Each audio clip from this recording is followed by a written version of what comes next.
Welcome back to the channel, everyone. Davey Deathray here. Hope you guys are having a great Monday. I hope you had an awesome weekend. How exciting was the weekend for everyone? Let me know. Let me just get you guys. Yeah, come on. Just come a little closer. There we are. How about that? Yeah, feels so good to be back with you guys. Oh my gosh, it's only been 2 days. What was it? Saturday night watching Tremors. That was a lot of fun. I love that movie.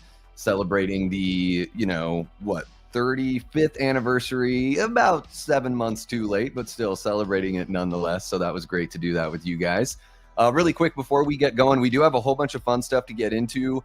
Today, there are pictures of Blairstown, New Jersey, dressed up for the Crystal Lake TV show. A brand new shot of Linda Cardellini as Pamela Voorhees that I'm really excited to show off. We got Greg Nicotero talking the inspiration behind this look for the Jason universe Jason. And we've got a whole bunch of other fun stuff. What do we have?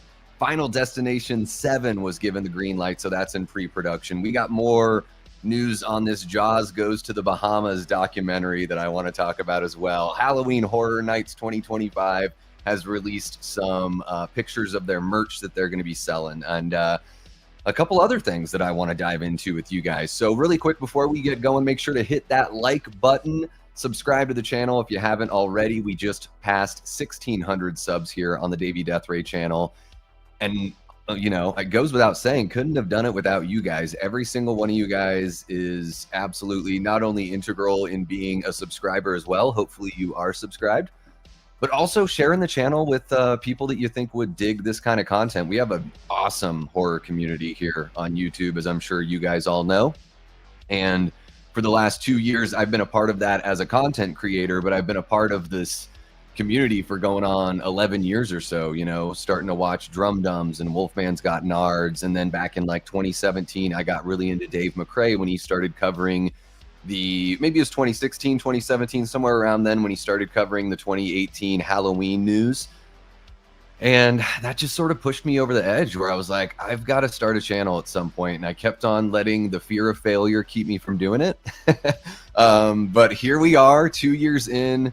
I'm so pumped to not only be a community member in the chats with all of you guys hanging out and supporting everyone else's channels, but also to have your guys' support over here means the absolute world. So if you've got a buddy on one of those other channels in the chat and you think they would dig what we're doing here, I think we're offering something a little bit different here. I think I've sort of found my niche, guys. Late Night with the Davey is great. I love interviewing other content creators and collaborating with people on watch parties and topical discussions. The versus battles that I do with Mark from Tales from the Shelf, all that stuff is great. And we've got some exciting pre-recorded content coming up, but I feel like, kind of talking about the news and really hitting up that stuff is sort of becoming a little bit of my niche here. And yeah, I'm super excited.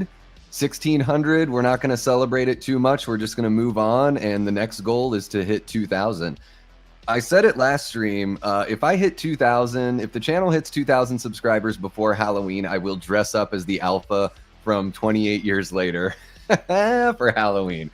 How about that? That's how much I don't think it's going to happen, but I will put that challenge to all of you guys out there to share the channel and make it happen here. But I want to say what's up to everyone in the chat. Again, if you're watching live, thank you so much. Hit the like button, subscribe if you haven't already, share the channel.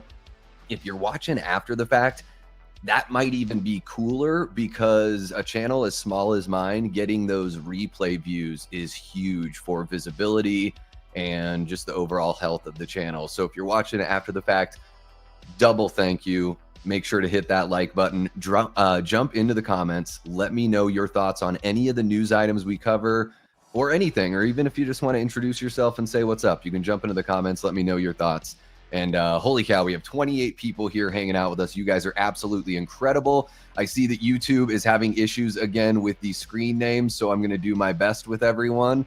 And I'm going to say what's up to you guys, and then we're going to get into, I need to talk about the Slasher Trash documentary. If you haven't ordered a copy of that yet, there is a link pinned in the chat. You can use that link. It helps the fine filmmakers over at Creator VC, the folks behind the In Search of Darkness documentary series, those amazing, massive documentaries that they've been doing. And Slasher Trash is a brand new one that they're putting together right now and releasing next fall. Now that is celebrating the trashy, gritty, grimy slashers of the late 70s and the 80s. So I think for all of us horror fans, we've got a handful of movies that we really love that fall into that. And maybe purchasing this documentary, maybe you'll learn something about some of these other slashers that could become favorites of yours that you don't even know about. So this is the first project that I've been fortunate enough to be an affiliate on. So if you use that link, it not only helps the filmmakers over at Creator VC, it also helps out the channel. You get a little commission on it. So, you know, I think for as low as like 45 or 47 bucks, you can get a digital copy. No matter how you support the film, you get your name in the credits. If you want a hard copy, it goes upwards towards like 75 or 80 or something like that. And keep in mind, these are independent filmmakers putting this all together, and it is a 4-hour documentary. And just the more you can, I think the biggest package is maybe like 5,000, and you become like an executive producer, and you get a t-shirt, and you get like your name not only listed in the thank you of the credits, but you get that executive producer credit. You get like an IMDb credit. So there's something for everyone there, no matter how much you want to give. So, and if you, whatever package you purchase, I get a little 20% commission. So it helps out the channel. So I'm always going to be upfront and honest when I'm shilling something that I can benefit from, because I do promote a lot of things here. It might just be that I'm promoting it because I love it. Like I'm going to talk about Never Hike Alone and share what Womp Stomp is doing and all that kind of fun stuff, because I really believe in what they do. I don't benefit from it at all, but I believe in it and I'm passionate about it. So there you go. So if I'm ever shilling, I will be totally upfront about my my shilly behavior. So let me say what's up to everyone in the chat, and then we'll get going on some of the real stuff here. We got Lamontre Gillard. What's happening, Lamontre? So great to see ya. We got the Pumpkin King.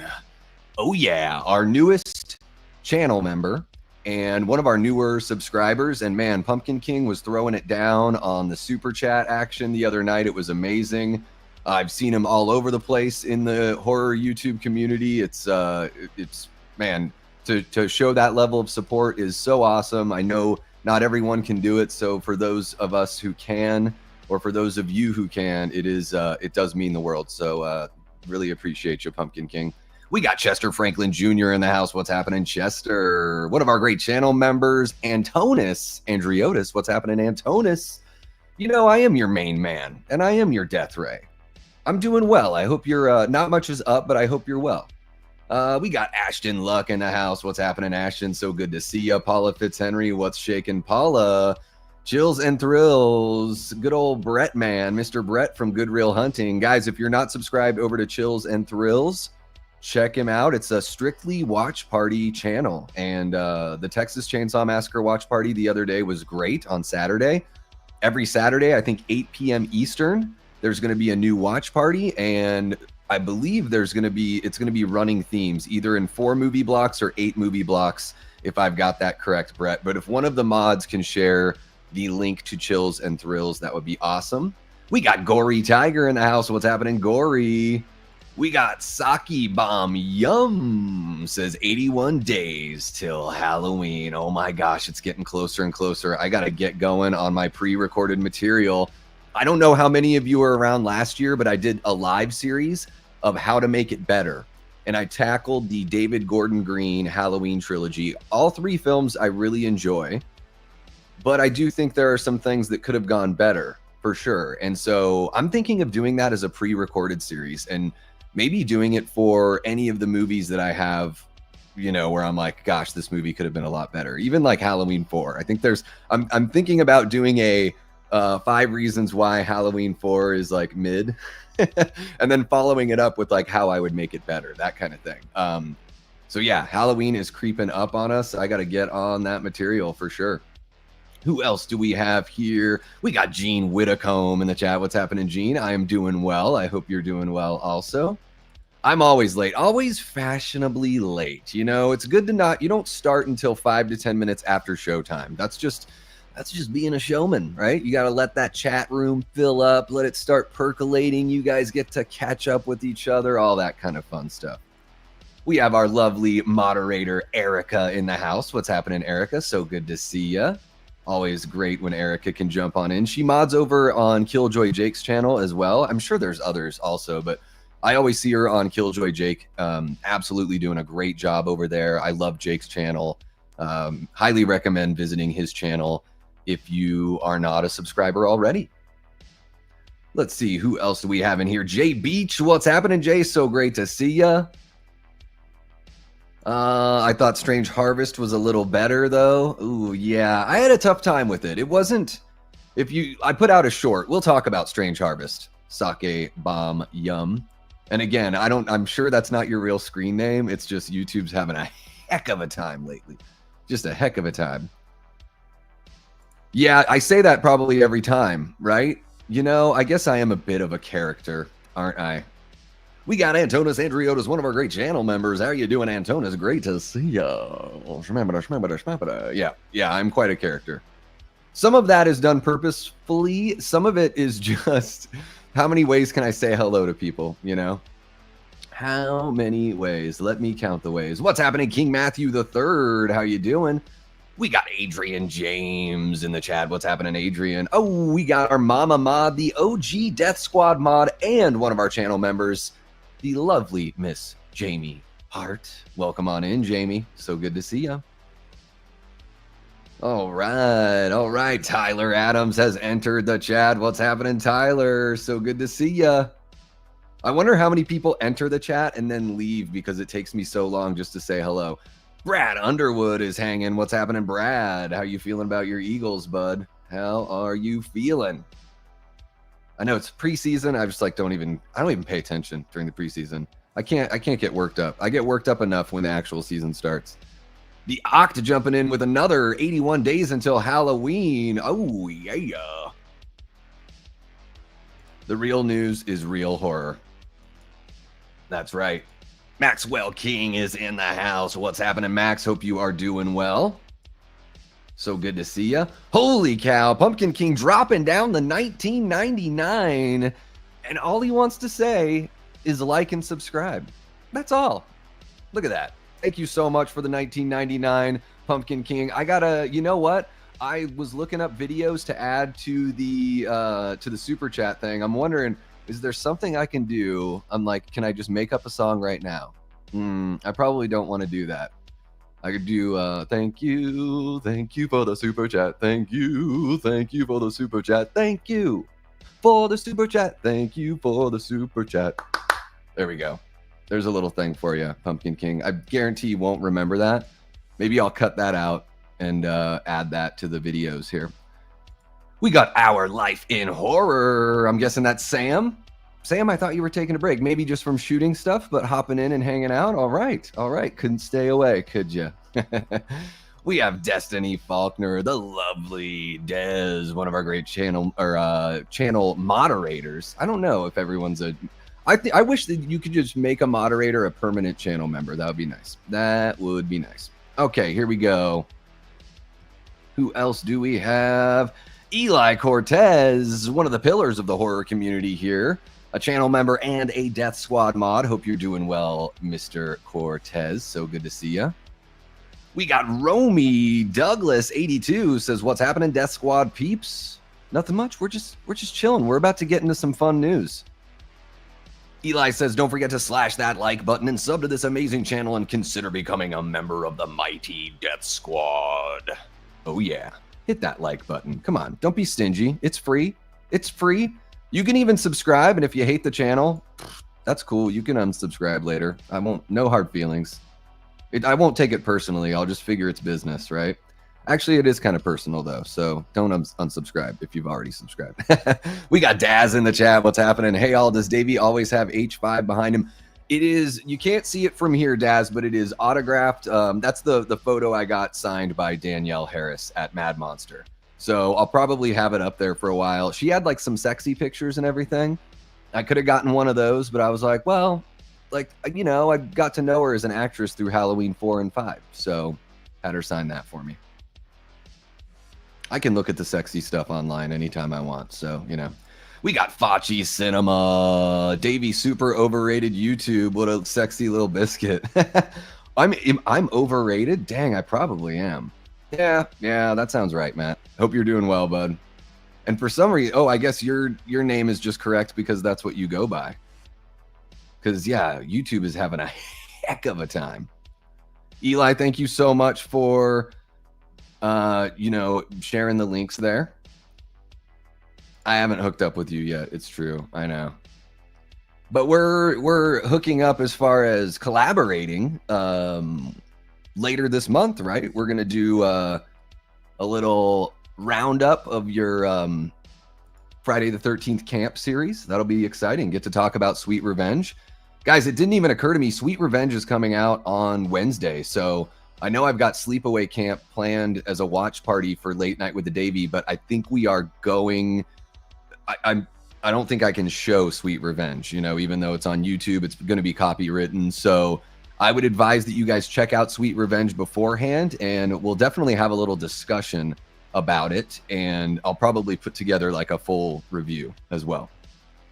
Let's see here. Yeah, Matt is getting frisky. Let's see here. We got Robert the Wolfman. Ow, ow. Welcome on in, Robert. One of my fellow team members over there at the Horror Show channel. Let's see here. Gory Tiger, did I say hi to you? I think I did. We got Dylan CNY. Says, is there anything good coming out this October? Seems a bit lacking this year besides Black Phone 2. So yeah, Black Phone 2.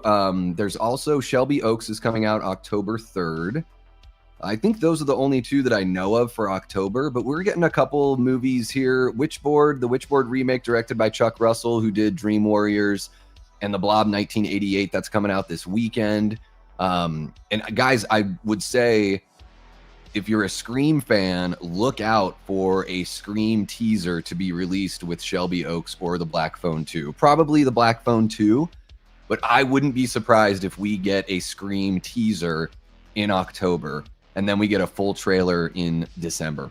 So just, again, I don't have any inside knowledge or anything about any of that kind of stuff, but it just seems to make sense with the scheduling. Yeah, not too long to go at all.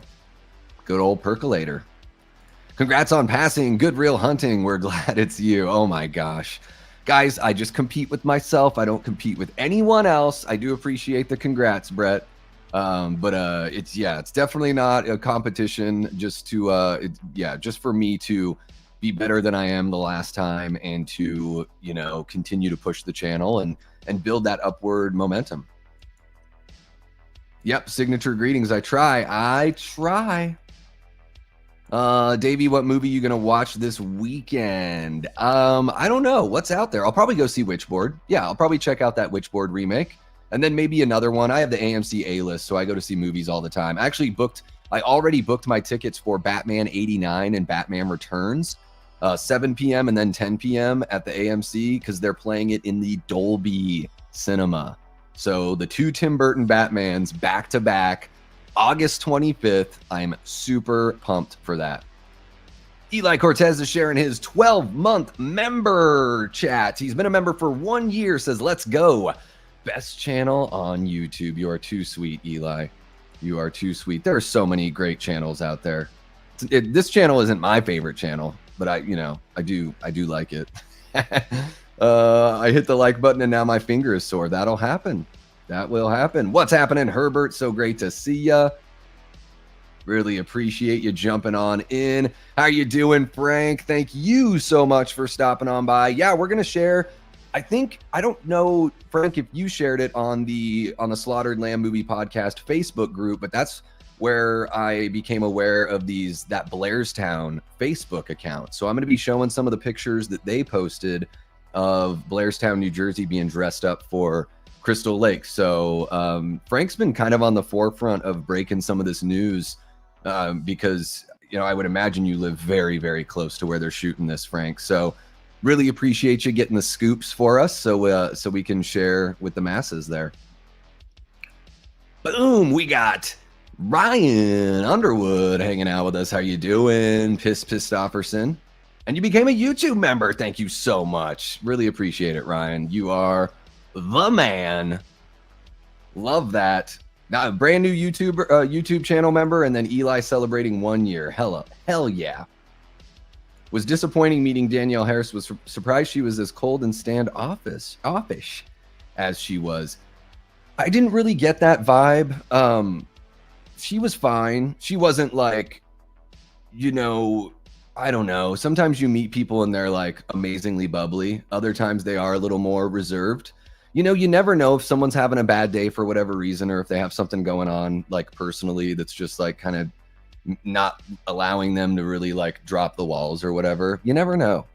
I was very like, thank you so much for entertaining us and giving us so much, and talked to her about, you know, seeing Halloween 4 and 5 on TV when I was a kid. And I was like, oh my gosh, I can relate. I'm pretty much the same age as this girl. And then we bonded over talking about Rob Zombie's Halloween 2, because I love that, the director's cut of that one. Let's see who else we got here. Piss Stofferson dropping a $5 super chat. So not only showing the love with the super chat, but also showing the love with the channel membership. Thank you so much, Ryan. Really, really appreciate you, bud. Way too awesome. Look at how cut he is. Ryan, are you going to be trying out for a superhero role at some point? I would imagine. I would imagine. That's right. It is. On October 3rd, he asked me what day it was. Is that Mean Girls? I think that's Mean Girls. Could be wrong, though. Could be wrong. Hell yeah. Taking my uncle to Jaws 50th on the 28th. I've got to check that out as well, even though I've already watched Jaws like 2 or 3 times this year. Usually I only watch it once, right around 4th of July. But with it being the 50th anniversary, I watched it on the anniversary, on the 4th of July, and then with Flet's Movies and Pop Culture 13 just a couple weeks ago. We got Pat, that Halloween movie collector, in the house, one of our great channel members. What's happening, Pat? So great to see ya. And guys, Pat is doing a watch party for Halloween H2O tomorrow over on his channel. So if you have not subscribed over to Pat, that Halloween movie collector, go check out the channel. It's always a blast hanging out in the, in the chat during their watch parties, or just really whatever they're doing. Really good group of folks over there. Salt of the earth East Coasters, and I guess some Midwestern love as well with Brett in there. We got Allie girl. What's happening, Allie? So good to see you, one of our amazing channel members. Always a pleasure. I figured, Allie, that you would be on tonight because I know Blake and Ronnie are going live. So I was like, I think I might see Allie before she goes and visits Blake and Ronnie. And oh my gosh, are we finally caught up? There we got Dave Vanderhoff, the maker of the lovely tombstone you see right here. Beautiful work he does. Beautiful stuff. It's just beautiful. Okay, I'll stop offending people there. Just want to win some more bodybuilding shows, but it would be worth a shot to maybe body double in a movie. Couldn't hurt, man. Couldn't hurt. You could be my body double. How about that? We'll tell the Davey Death Race story, and we'll just like completely lie, just like all the other biopics.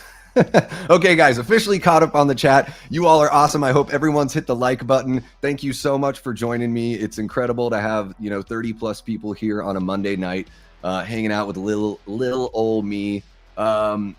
Really quick, I'm not going to do a pre-recorded review on this one. I dropped a short on this movie. It doesn't really bear saying very much more, although I am shocked to see that this film has a 92% on Rotten Tomatoes. The last time I checked, it was only off of 37 reviews, but that's still pretty shocking to me. Not only that, but I've heard and seen really good things about it on, Twitter, YouTube, wherever. Guys, Strange Harvest, I can only recommend it to you if you are the most die-hard found footage or fake documentary, like fake serious documentary fan out there. That's the only way I could recommend this film. It's not incompetent. It's not like they don't know what they're doing or whatever. It was just, there was so little going on. It was an hour and a half, and I felt like the whole thing was just this big tease, and there really wasn't a payoff to speak of, unfortunately.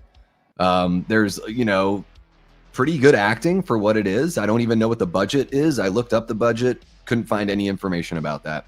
So for how cheaply, I'm trying to say this the nicest way, for how low budget the movie must be, I think they did their best here. I just don't think that doing a fake documentary or found footage is really the way to go. If you've seen the trailer for Strange Harvest, you've seen the best moments in the movie, unfortunately. And at 1.5 hours long, it felt like it was 2.5 hours long.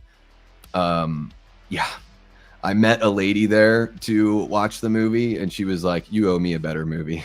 And I'm like, okay, fair enough. Yeah, Strange Harvest, can't recommend it unless you're diehard for these kinds of things. God, I was hoping for something so much better than what that was. So yeah, I'm still putting together my weapons review that should drop relatively soon. But yeah, Strange Harvest, I will not be shooting a full-length review. It doesn't really need one. You can just listen to this or check out my short, and you get pretty much all my thoughts on Strange Harvest, unfortunately. Let's see here. Me 3 with Strange Harvest. Did somebody else hate it too? Oh, it's found footage. I'll just wait for streaming. Yeah, me too. I'm with Ashton. Yeah.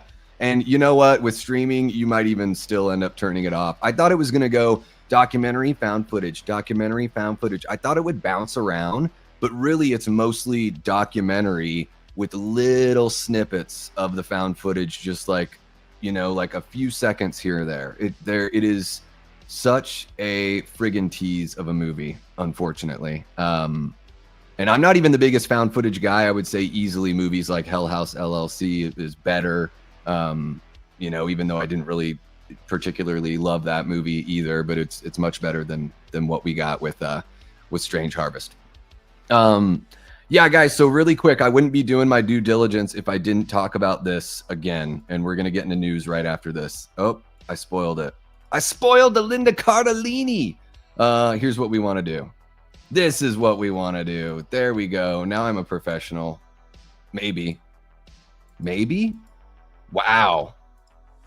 It won't even, do I have to remove that first? Wow. Thank you, StreamYard. I don't know why I pay you so much, StreamYard, when you can't even do the add to stage button. That's hilarious. All right. Well, let's just act like that didn't happen. You guys didn't see anything. We'll pull out the thing from Men in Black and just erase your memories. I'm sure some of you guys have already seen that picture anyways.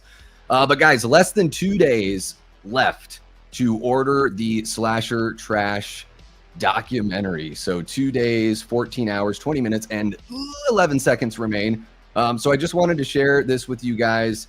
Again, the link is pinned in the chat if you'd like to place an order. But basically what this is I'll just read the little blurb here, the overview. In 2017, the Slasher Trash community was born, a group of diehard slasher fans united in love for the grimiest, trashiest slashers we could find. Today, close to 200,000 fans help celebrate these forgotten classics.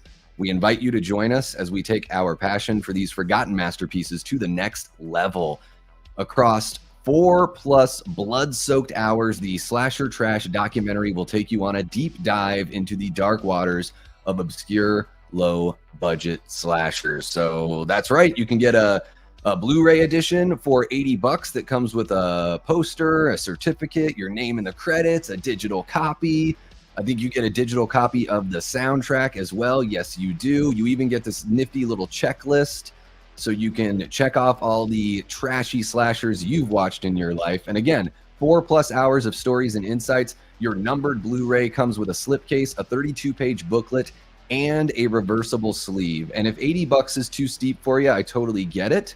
$47.99, you can get the digital bundle. It still comes with your name in the credits, a digital copy of the soundtrack, a PDF of that 32-page booklet, and access to Slasher Trash online events. So there's a whole bunch of packages here. I'll just let you guys peruse that of your own volition. But I wanted to show you because we've got less than 2 days, and this is an exciting thing to be able to support. I'm sure if you are a big horror fan, you've at least heard of the In Search of Darkness series. You've probably watched at least one of those from that series. They started with the 80s and went into the 90s. And here we are with some documentary focused on the trashiest slashers of the 70s and 80s. So another great way to support these amazing filmmakers over at Creator VC. And you know, they didn't tell me I had to say this, but I really appreciate them reaching out. I was curious when I got the email. I replied and I was like, "Hey, I'm totally cool with you reaching out to me. I think this is awesome. I'd love to take part, but I'm curious. how did you find out about my channel? Like, I didn't want it to come off as like, how did you find out about my channel? How did you find out about my channel? And the, you know, the woman, the Jenna, who reached out about it, she was like, well, I've actually just been searching for people myself. And so I just found your channel just by searching around. So I thought that maybe somebody tipped her off that I was talking about this kind of stuff, but it's very flattering and humbling to be asked to be a part of something like this. And I look forward to being a part of the next campaign as well. But yeah, guys, let's go ahead and jump on over to, I'm going to remove that. And yeah, let's get into these Crystal Lake TV show pictures. Now, remember, this is the first time you've seen this, okay? The very first time. So, you know, I don't have links for every little thing down in the description below for all of these sites, but I did want to give the folks credit here with their name on the pictures. So, you know, what was it, about a month ago, we got the first picture of Linda Cardellini looking like she was having a rough time. You know, must have been an acting moment or something like that. She had her best Pamela Voorhees face on. And here we go. She's in a very similar outfit. Looks like pretty much the same outfit, just no apron on this time. It looks like a very, you know, period accurate 70s kind of like work dress. I'm not gonna lie, she looks really good in this for how plain it is and everything. I love it. It looks like she's wearing some glasses too. As far as I can tell, it looks like she's kind of got the grandma glasses on, and she looks so happy waving to the paparazzi or whoever this is. The random horror fan forever on Twitter is where I found the picture. I don't know if this is the person that captured the picture, but when I looked up this latest picture, this was the only source that I found that was sharing this one for the very first time. So yeah, it's exciting stuff to see this. Anytime we see a picture of Pamela, I'm gonna be pumped. So I'm getting excited for the TV show. I really hope they just nail it with the story. I am more excited about the TV show than I am about the Jason universe, just because the Jason universe seems to be about so much more than just sweet revenge and movies and all that kind of stuff. So yeah, super fun stuff with the picture here of Linda. Let's take a few look at a few pictures from the Blairstown Facebook page. This is pretty cool as well. Oh my gosh, let me switch the banner here. There we go. Here we go. Guys, I am friggin' on one tonight. Thank you so much for bearing with me as I just totally messed this all up. So yeah, lovely shot there of Linda Cardellini as Pamela Voorhees. Thank you to the random horror fan forever for providing this picture on Twitter. It's always great to see that kind of stuff.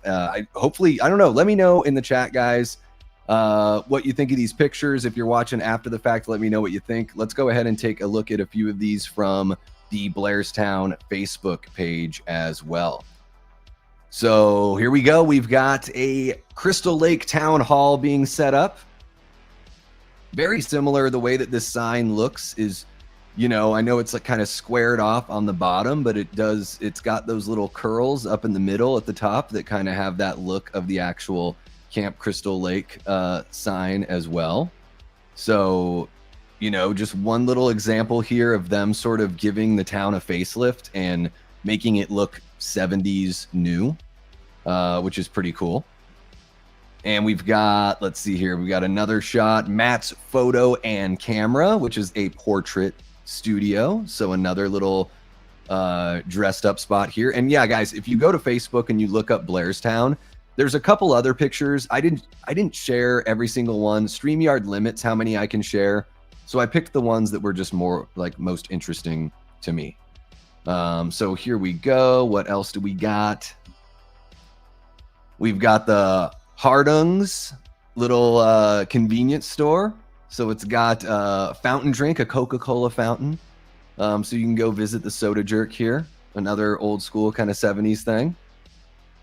Nice little general store. I don't know if you guys live near like a small coastal town or, you know, the town I grew up in, because it's a tourist town. Like there's a downtown area that looks so much like this, just like all kind of old timey shops. There's like the Ben Franklin shop, which is just like your, you know, general store, all that kind of fun stuff. So I don't know. Maybe I'd be curious to know if the folks that live in Blairstown, like, are they pumped that these things are getting dressed up a little bit? That's what I'd be curious to know about. Here we go. We have a nice like iron or like bronze town of Crystal Lake sign, established 1783. Nice and worn to make it look authentic and old. I thought that was pretty cool as well. We had Matt's portrait studio. Now we have Mike's TV and radio repair. I love the bit on the window here that's like color and black and white TV. Like, that's how you can tell that this isn't a shop like a nowadays kind of shop. And then home and car on the radio repair. Radio repair and TV. So yeah, another little fun, cute little shop there in Blairstown. I think that's all I've got from the Blairstown Facebook. And then there was a gentleman by the name of Joe Quintanilla. There we go. He's got a few shots here. We got the Blairstown diner there. In the wider shot, you can see like a little bus set up to the side. So I'm guessing that they have kind of fixed this one up and dressed this one up to, you know, look relatively new. I would imagine within the scope of the TV show. What if it's the 70s? I'm guessing this diner's been there since the 50s or 60s. So it's looking pretty damn good there. Then we got a shot here of the police car in front of the general store that we saw just a few moments ago. And let's see here. Another shot of the police car, but we've also got that old school truck and what could be the Christie's Jeep, or could be Pamela's Jeep. I don't know if they've both had Jeeps for this long. I can't tell if the Jeeps, aren't they blue in the movie, but here the light is shining right on it, so it's really tough to tell what color it is. I don't expect that they really necessarily need to match the color or anything like that, but it definitely looks like the same kind of Jeep, same era, with the soft top, you know, not a hard top on the back there. But yeah, those are some shots of from Blairstown, New Jersey. And then of course, I'll just throw that one back on there of Linda Cardellini as Pamela Voorhees. Really, really cool to see. Let me know what you guys think in the chat, and let me know what you think if you're watching after the fact in the comments down below. How pumped are you about the Crystal Lake TV show? Let me know. Scale of 1 to 10. All right. And let me know about the Jason universe, because we're going to talk about that as well. In fact, we are going to talk about that right meow. So let me just go ahead and bring that on up over here. Let me go remove that. I can't believe I have to remove and add to stage every single time. But here we go. Okay, guys, so Greg Nicotero finally speaks and comments on the Jason Universe mask design, quote, somewhere between part 2 and part 3, which is curious to say, right? Has Greg Nicotero seen Friday the 13th part 2? Do you guys think that he's seen Friday the 13th part 2 based on the quote that's in the headline? I don't know. He might not have ever seen part 2 and part 3, but let's go ahead and read this article brought to us by way of John Squires from Bloody Disgusting. There's that shot. Oh man, those eye holes are driving me crazy. Okay, so the article says we are just days away from the August 13th online and in-person premiere of Sweet Revenge, a short-form vignette from the Jason universe that will officially bring Jason Voorhees back to the screen for the first time since 2009. It will also serve to introduce the brand new Jason Voorhees character design, which was unveiled with concept artwork earlier this year. Makeup effects master Greg Nicotero helped the Jason Universe team redesign Jason Voorhees for upcoming merch and marketing activations like Sweet Revenge, with the goal to, quote, maintain Jason's original essence, unquote. Horror Inc.'s Rob Barsamian promised in a statement back in May that we'd be getting, quote, a defined look and feel that takes Jason into his next chapter, unquote.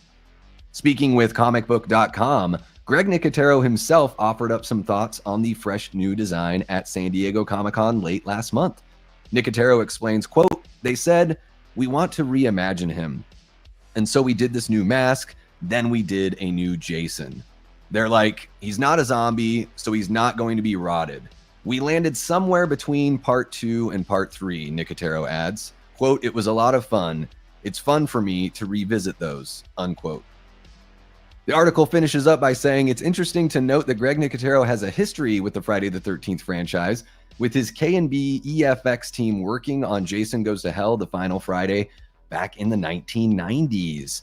The new Jason Voorhees mask features 13 holes in reference to Jason's favorite day, and it's also expected to be featured in upcoming TV series Crystal Lake from A24 and Peacock. So guys, I'm just reading the full article for the first time with you guys.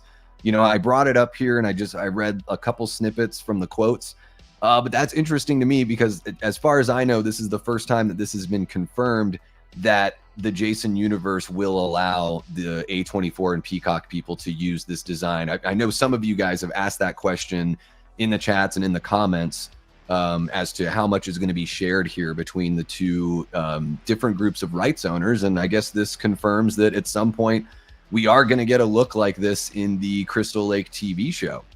And the article just rounds up by saying, but first up is Sweet Revenge, which puts Skylar White behind the mask. Stay tuned. And then there's that shot there. Somewhere between part 2 and part 3. Well, in part 2, he's got the sack head. I doubt we're going to see the sack head in Sweet Revenge because it's only 13 minutes long. So maybe they just mean the overall like look of Jason with like the scraggly hair. I don't know if we're going to see him unmasked in Sweet Revenge. I kind of doubt that.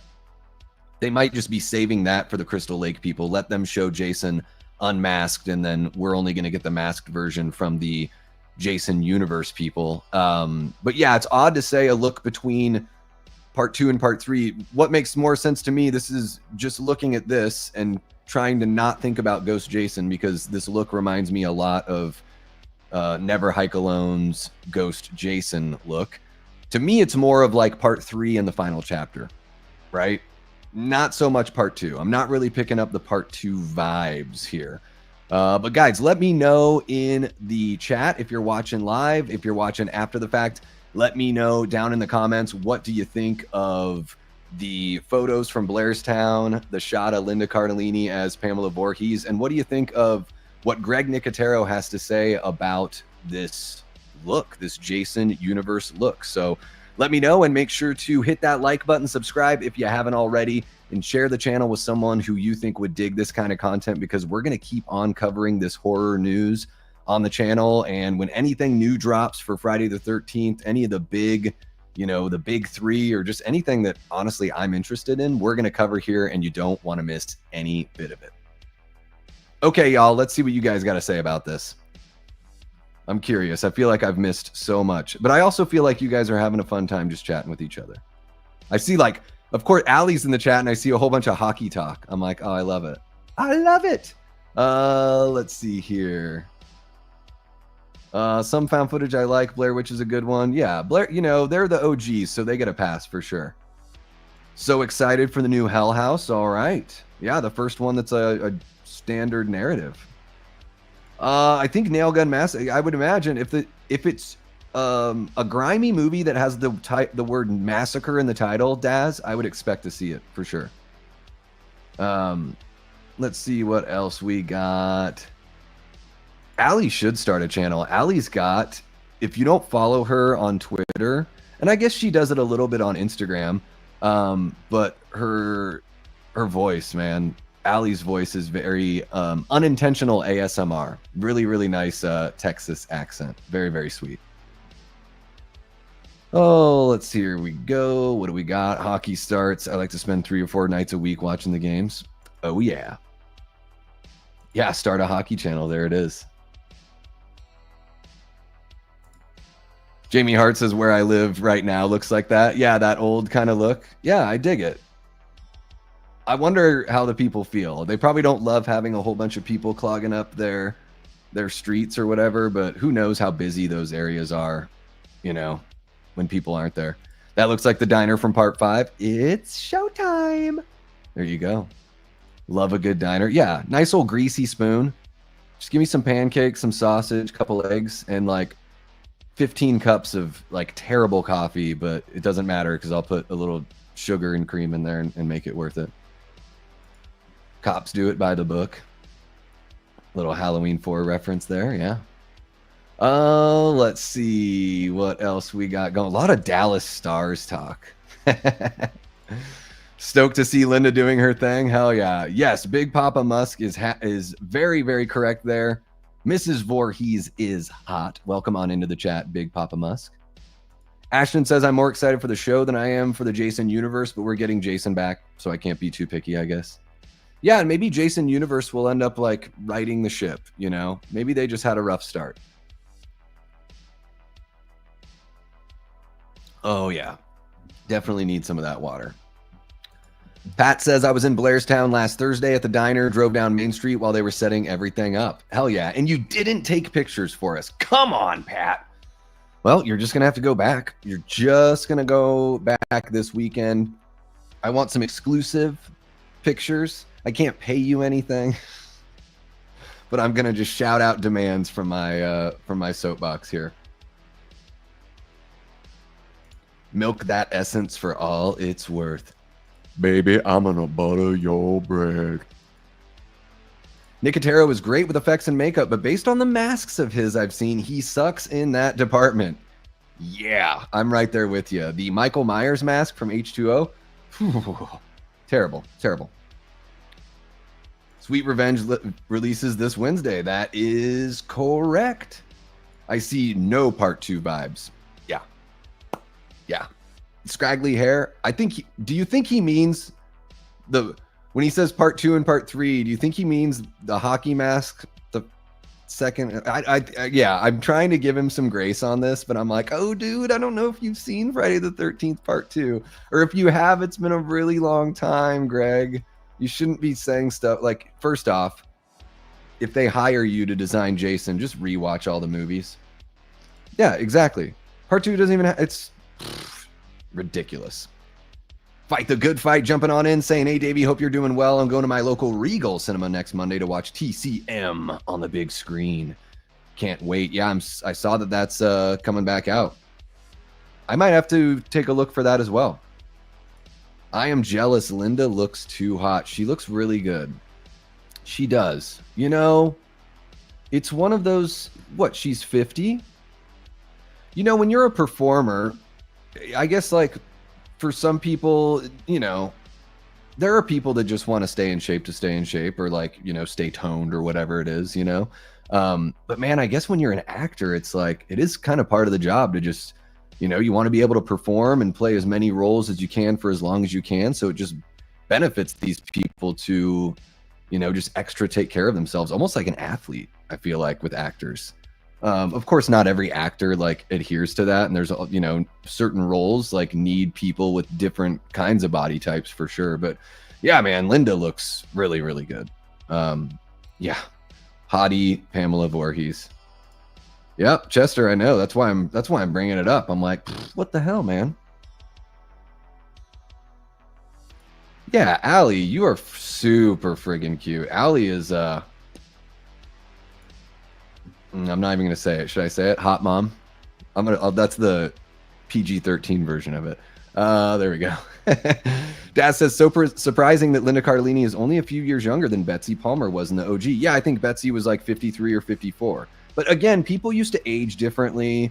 You know, people take care of themselves more now than they used to. Not only just like staying active or whatever it is, but also just like, you know, back in the day, people were told to like smoke cigarettes to like keep their weight down, or women were like, when my grandma was pregnant with my aunts and uncles, you know, she was like, it was like recommended by the doctor to smoke cigarettes to keep her weight down during pregnancy. Like weird shit, you know?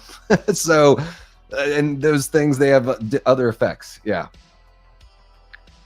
Yeah, no, that'll happen, Allie. That's your warning. No, I'm just joking. Jamie says, I'm very disappointed in Greg. Yeah.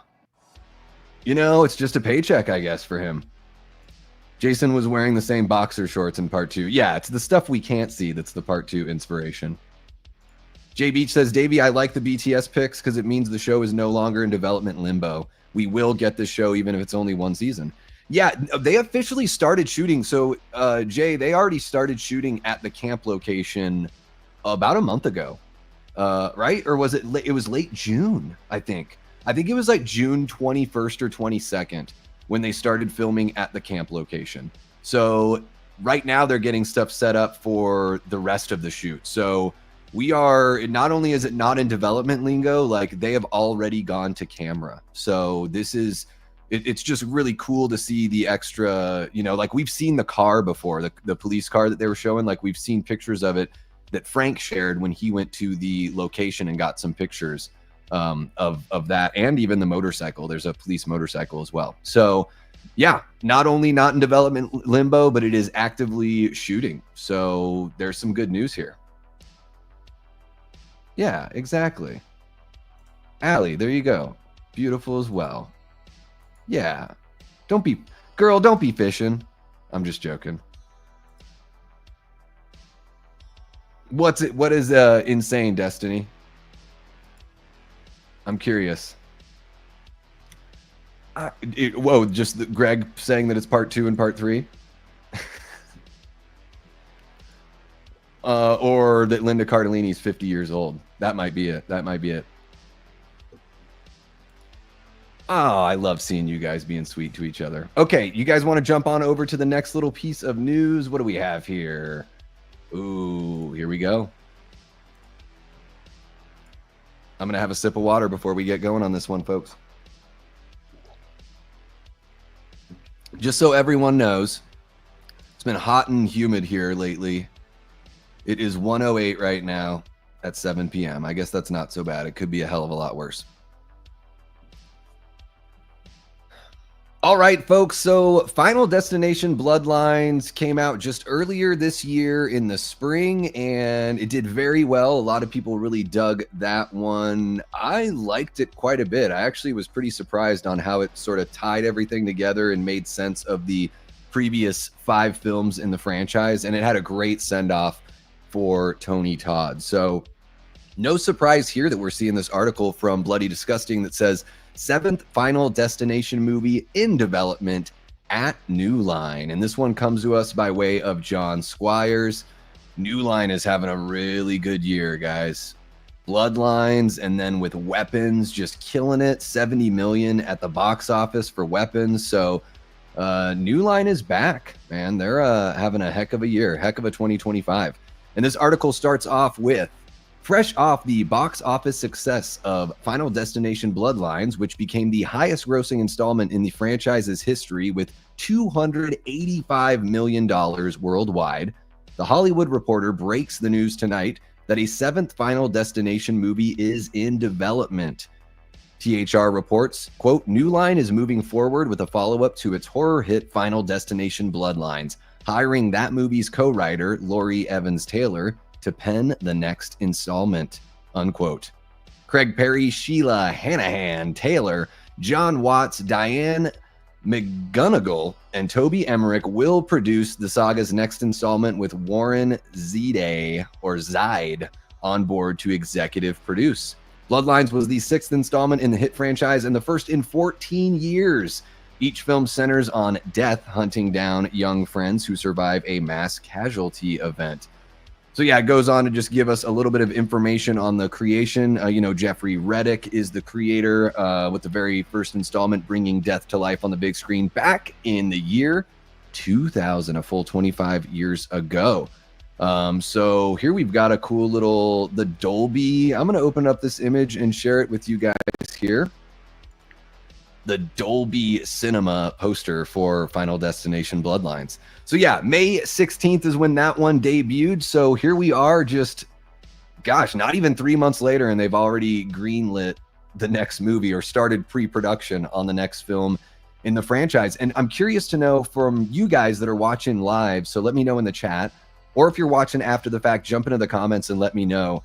With Bloodlines kind of wrapping up the previous 5 movies and sort of giving us an answer and kind of tying those all together, what do you think is going to come from this 6th film? Do you think it's going to be either like a reboot of sorts where we see an entirely different event, or maybe it happens someplace else in the world? Is it going to be tied to any of the previous 6 movies? Or do you think it's going to be a departure and sort of rebuild the foundation for another, you know, series of installments that are connected to each other? Almost like, do you think the first 6 movies are going to be like a season of a TV show, and this is going to be the beginning of like a season 2? I don't know. I'm curious. I'm whenever they, you know, hop on and make these sequels, especially right after it seems like they're wrapping something up, I'm always curious to know how they're going to continue.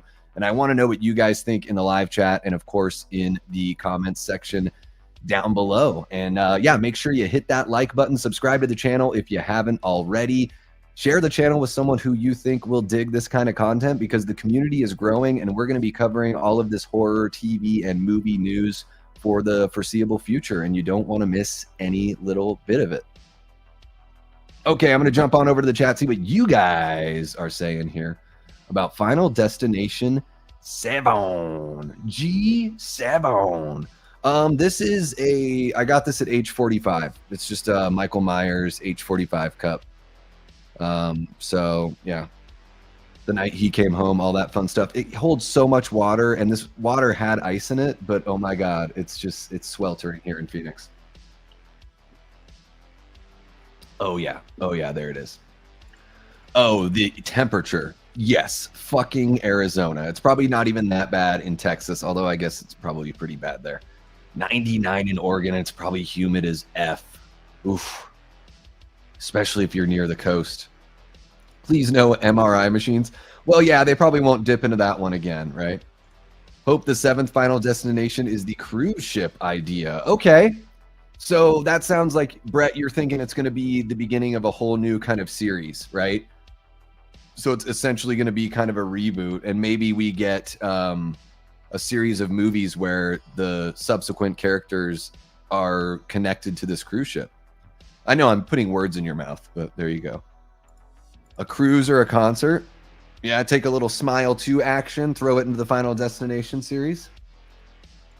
New Line has given me most of my top favorite movies. I mean, back in the day, man, it's like the Ninja Turtles 90 and the, you know, at least the good A Nightmare on Elm Streets, you know, a few of them. I know all of them were New Line, but, you know, not all of them are very great. But yeah, New Line is pretty all right. Pretty, you know, even though I'm like relatively lukewarm on weapons, like I am so pumped that it made that much money. Like, fucking bring it on. And I would like, you know, with Zach Krager going on to do Resident Evil, I hope he sort of changes his mind a little bit about making it not related to the video games. And I know that has nothing to do with Final Destination, but just while we're on the New Line talk, I don't even know if the Resident Evil movie's gonna be New Line. I just know that that's what he's doing next. I just make a movie of Resident Evil 4. It's the easiest thing you could ever do. Resident Evil 4 is one of the best video games of all time. It's already written. It's right there in front of your face. Easy money. But yeah, going back to weapons, super pumped for everybody involved there. Julia Garner is, you know, rapidly becoming, you know, my favorite actress. At least one of my favorite actresses. She might be the one. Like, she is such a good performer. I'll go watch her in anything. I don't care. Concert would truly put the meaning of blow the roof off this place. Yeah, pyrotechnics mistake or accident, and then it, like, you know, they have those big, like, all those speakers that are like connected with like cables and everything. Those things snap and crush members of the audience. All sorts of crazy stuff. Like, even here in Phoenix, they have some outdoor venues where they have like a covered area, and inside the covered area they have those giant fans, like those warehouse fans. I'm talking like each one of the, I don't know what they're called, each one of the little wings or whatever from the fan are probably like 15 feet long. So what if those things got like out of control and like spun off and just like cut people up like helicopter blades? That could get pretty wild. A concert would be really cool. That would be a really cool way to do it. Cruise ship could be cool too. Yeah. It's all connected to the Titanic. Everyone that survived the Titanic, their relatives are going to die. Yeah. Thank you so much, Jamie, for the reminder. Yeah, make sure to hit that like button, everyone, if you haven't already. We got a good group here hanging out with us. Love to see you guys kick it here on a Monday night. There you go. Final Destination Bloodlines is on HBO Max. So if you haven't seen it, go check it out. We got Sean Kelly in the chat. What's happening? Sean says, yo, what's up, man? Dropping in to say hi. Been busy with moving to my first house. Hell yeah, man. That's very exciting. Although moving this time of year has got to be very sweaty as well. So make sure you hydrate and get your electrolytes replenished and all that good stuff. And best of luck to you moving on in.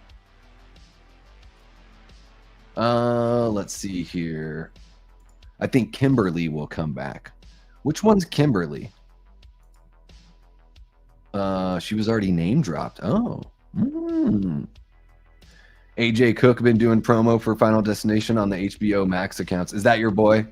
I don't know the actor's name, but is that your boy Eric? I'd imagine that's who you're talking about. I want to see a certain character's death to be ignored so he can come back. I bet you do. I don't think you can ignore that one. I don't think there's any way out of that. What just happened there with him? Yeah. 83, not bad. Not bad. Yeah. Daz says, haven't seen Bloodlines yet, but I enjoy this franchise for the fun kills, not any quality writing. It could be set in space for all I care. Yeah, so I will say this, Daz, you know, I pretty much feel the same way as you do. To me, it's just about the kills. And, you know, Final Destination 3, I know is a fan favorite, but it's literally just like, all right, so these two characters go to this spot and they try to warn this person and then that person dies. And it's just like, that's just kind of all, it's just a bunch of skits that happen. I will say this though, Bloodlines, I think arguably has the best writing in the whole franchise. Like they actually tie everything together to the event at the beginning of Bloodlines. All of the previous movies get tied together to that one. And they give a really great explanation for what's been going on with Tony Todd the whole time. Like you get that answer. It's really, really cool. And you get a really, emotionally pitch perfect send off for Tony Todd, which I think is a difficult thing to do, but it was genuinely, it was a heartwarming, touching moment for sure. Let's see here. Everyone's talking temperatures. 90 in Texas. Afternoons feel like 90 to 100. 74 out in Western New York. 88 here in Lincoln Park, Michigan. Whew, and I bet that's humid. I bet that's humid. High 80s in East Tennessee today. Needed at 75 with partly cloudy with a light breeze. Yeah, football weather. Yeah, if it's 75 and not too incredibly humid, I guess partly cloudy is you're kind of getting there. Yeah. It's just even when it's breezy here, guys, it's like you're living in a hairdryer. It's crazy. There you go. Charlie XCX concert. Blades. Why couldn't I think of that? I don't know. Because I'm stupid, to quote Charlie Day from It's Always Sunny. Blades is just a Jaws ripoff with lawnmowers. Oh, the survivor from 2. There you go. Yeah. Doesn't the police officer, doesn't he survive? I think he does. What was he? He was like Jimmy Olsen in the Lois and Clark show, I think. Oh, thank you for reminding me, Jamie. Yeah, guys. We've got a whole bunch of really fun merch on the Fourth Wall shop. So, you know, if you use the discount code, which is showing up right in the ticker now, the promo code Death Squad, all one word, you get 15% off at checkout. And there's a whole bunch of really fun stuff up there. I'm even thinking about doing like really, you know, kind of like the whole ripoff logo thing, like using a Friday the 13th font, but just having it say like Davey Deathray or whatever. And I don't know how much trouble I could get in for any of that stuff. I'd probably have to become a lot more popular than I am right now for anyone to send me a cease and desist. But yeah, thank you so much for sharing that. Guys, there is a link in the description below if you'd like to check out the Fourth Wall shop. I make sure that everything on there is very affordable. Like I am not looking to make a killing off of the shop. What I'm mostly interested in is you guys being able to rep some of the gear and get some good quality stuff. So, you know, the stuff from Fourth Wall is pretty awesome. Especially like the trucker hats, the embroidered trucker hats are high quality for sure. Oh, well, there you go. See, I don't know these actors' names. I'm an old man, Des. I'm an old man. I'm 43. Mark Ordesky brought Peter Jackson to New Line back in the day, and the rest was history. Oh, that's true. Yeah. Yeah, so I'm guessing what? Like the Frighteners and Heavenly Creatures must have been the beginning of his New Line experience. How cool would it be if New Line got the rights to Dead Alive and put out a nice 4K Blu-ray commemorative kind of thing? I think they're working on a Dead Alive 4K, but they have announced that like years ago, and we haven't seen anything. Let's see here. AJ Cook is well, with that name, AJ Cook could be a guy or a girl. Come on, give me a break, people. I want Wendy from Final Destination 3 to come back, but that's impossible unless they say that was just a dream. The whole Drag Me to Hell kind of end. Oh, JJ from Criminal Minds. Okay. I never watched that show, but I know what you're talking about. Is that the one with Joe Mantegna in it? AJ is JJ. That's not confusing on set. Eli, you still haven't seen Bloodlines? Got the 4K Steelbook, so that's tonight's movie. It's good, man. It is good. Holy cow, Pumpkin King. Damn, dude. Dropping the $49.99 super chat. Thank you for the super chat. Thank you for the super chat. Thank you for the super chat. Cha, cha, cha, cha. There you go. Another little song for you. Pumpkin King says, hey, Davey, you got to go, man. Thanks for the news. Like and subscribe. Thank you so much, Pumpkin King. We have a couple more things to cover, so you can always check that out on the replay, but I hope you have a great rest of your night. And yeah, really, really appreciate the support, man. Thank you. You are far too sweet. And let me check, guys, because I think we might be... Okay, so we're 3/5 of the way there on the super chat goal. Again, guys, when it comes to super chats, not a requirement. Just you guys showing up and hanging out. Like, that's all I need. I do the super chat goals because they can be fun, and it's just a reminder that it's possible for you to do that. So, and then, you know, if we happen to reach the goal tonight, then I will plan a late night stream for like tomorrow evening, you know, something like that. I think that's what I put in there. So again, not a requirement. You guys just showing up and hanging out with myself and with each other is, it means the world to me. But you know, I would like to turn YouTube into as big a part of my life as I can. And getting that financial support is probably the quickest way to do that, for sure. I would say it helps to have watched the other movies, for sure. I don't think you have to, but I think, you know, it makes some of the Easter eggs and stuff will make a little more sense. And really, I would only say the 4th Final Destination movie is like bad. You know, I actually really liked the 5th one. That was one of my favorites. Yeah, Pumpkin King's a friggin' boss. Thank you so much again, Pumpkin King. You rule. I'm going to put that up there again. Holy cow, you guys. Paying the bills. I need Twin Peaks weather. Oh my god. I would die for that. I know. Do you know what? I'm an idiot. Yeah. Pumpkin King for the win. Yeah, so he survived, so they can bring them both back. Maybe they're married. Here's Shitty. All right. Welcome on in, Shitty Pickle. Sergeant Shitty Pickle. I'm just going to make sure I'm not missing anyone else here. He did, yeah. He pitched before they did Freddy's Dead, he pitched a version of the 6th Freddy movie, 6th Nightmare movie, where like the teenagers like take sleeping pills so they can like purposely go and fuck with Freddy and kick his ass because they don't respect him anymore. Holy cow, there we go. Oh my goodness, Brett from Chills and Thrills and Good Real Hunting made the super chat goal a thing. So, holy crap. Let me go over here on YouTube and like and love both of those. Wait, why didn't it click through? Oh, because it's 5 of the teal. Oh my gosh, I effed up. I meant to put the $2 ones, and I guess it's the $5 ones. I fucked up, Brett.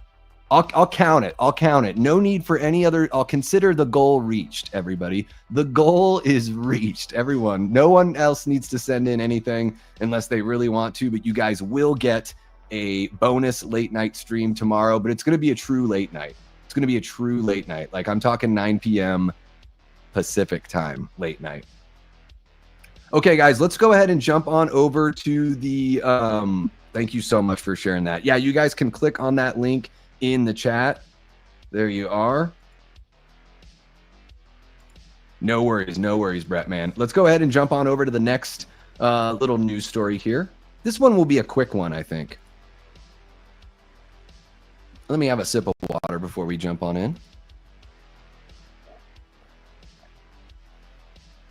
Okay. All right, so for all of you Halloween Horror Nights fans, we've got the reveal of the 2025 merch, including Terrifier, Jason Universe, and Five Nights at Freddy's. This comes to us by way of Alex DiVincenzo over at Bloody Disgusting. And then we got a nice little image of the Terrifier Christmas sweater, although to me it looks like a sweatshirt that is printed to look like a sweater. And then I kind of like their little like stained glass sort of setup they have here with like with all their little guys, even though, you know, Jason Universe Jason looks goofy, but I dig the overall kind of gothic churchy look of it all. But here we go, you know, and I know some of you guys are really into the Halloween Horror Nights. I know we've got some people in the chat that are big fans and probably some folks that watch after the fact that are big fans as well. I've never been to one of these, but when I saw this merch drop, I was like, you know what? I got to talk about this because it's something that my people care about. So the article kicks off by saying, Halloween Horror Nights has revealed its new merchandise for this year's festivities, including apparel, souvenirs, decor, collectibles, accessories, and more from the horror properties that will haunt guests this spooky season. Born from the twisted world of Terrifier, a new merch collection based on the highly anticipated haunted house includes a festive holiday sweater, an Art the Clown popcorn bucket, sinister shot glasses, terrifying headwear, and more. And guys, just a quick aside about that Terrifier house. I heard that there's going to be like a standard version and a wet version. So that's pretty wild. So you can go to the standard version and then maybe with the wet version, I don't know, you want to wear a poncho or some clothes you don't care about. But that's pretty awesome that they're offering both of those options. And then continuing with the article here, channel the chilling legacy and step into the Jason universe with exclusive merch that horror fans and summer campers alike will kill to take home. Show your love for the slasher icon with hockey jerseys, t-shirts, pins, and more with a collection that screams vintage terror. The Five Nights at Freddy's haunted house inspires a killer assortment of collectibles, premium apparel, and accessories, including a bomber jacket, snapback hat, plush character headband, and more, all pulsing with retro flair and eerie nods to Freddy Fazbear's Pizza. The Fallout-inspired collection brings post-apocalyptic flair to your everyday essentials, featuring accessories built for survival and apparel straight out of Vault Tech. From a water bottle bag to a collectible figure, these items are perfect for fans ready to embrace the retro-futuristic chaos of the wasteland. Rebellion meets style with a merchandise collection inspired by the WWE presents the horror of the Wyatt 6 Haunted House. This edgy lineup of products features a statement-making fanny pack. What fanny pack doesn't make a statement, right? A sickening hat, and collectible pins that channel the chaotic energy of the group. And they keep on going here. Universal Studio Japan's fan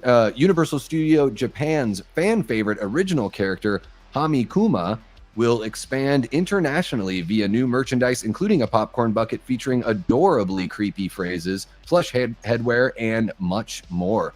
Collectors can also get their hands on a limited edition acrylic sign and purchase puzzle pieces to create a stunning piece of artwork featuring some of this year's terrifying haunted houses. So yeah, guys, you can check out this article. There is a link online. It looks like the merchandise is already available with more being announced soon. So let me go ahead and show you guys these lovely pictures that they've got for us. I know I'm scrolling through very quick right now,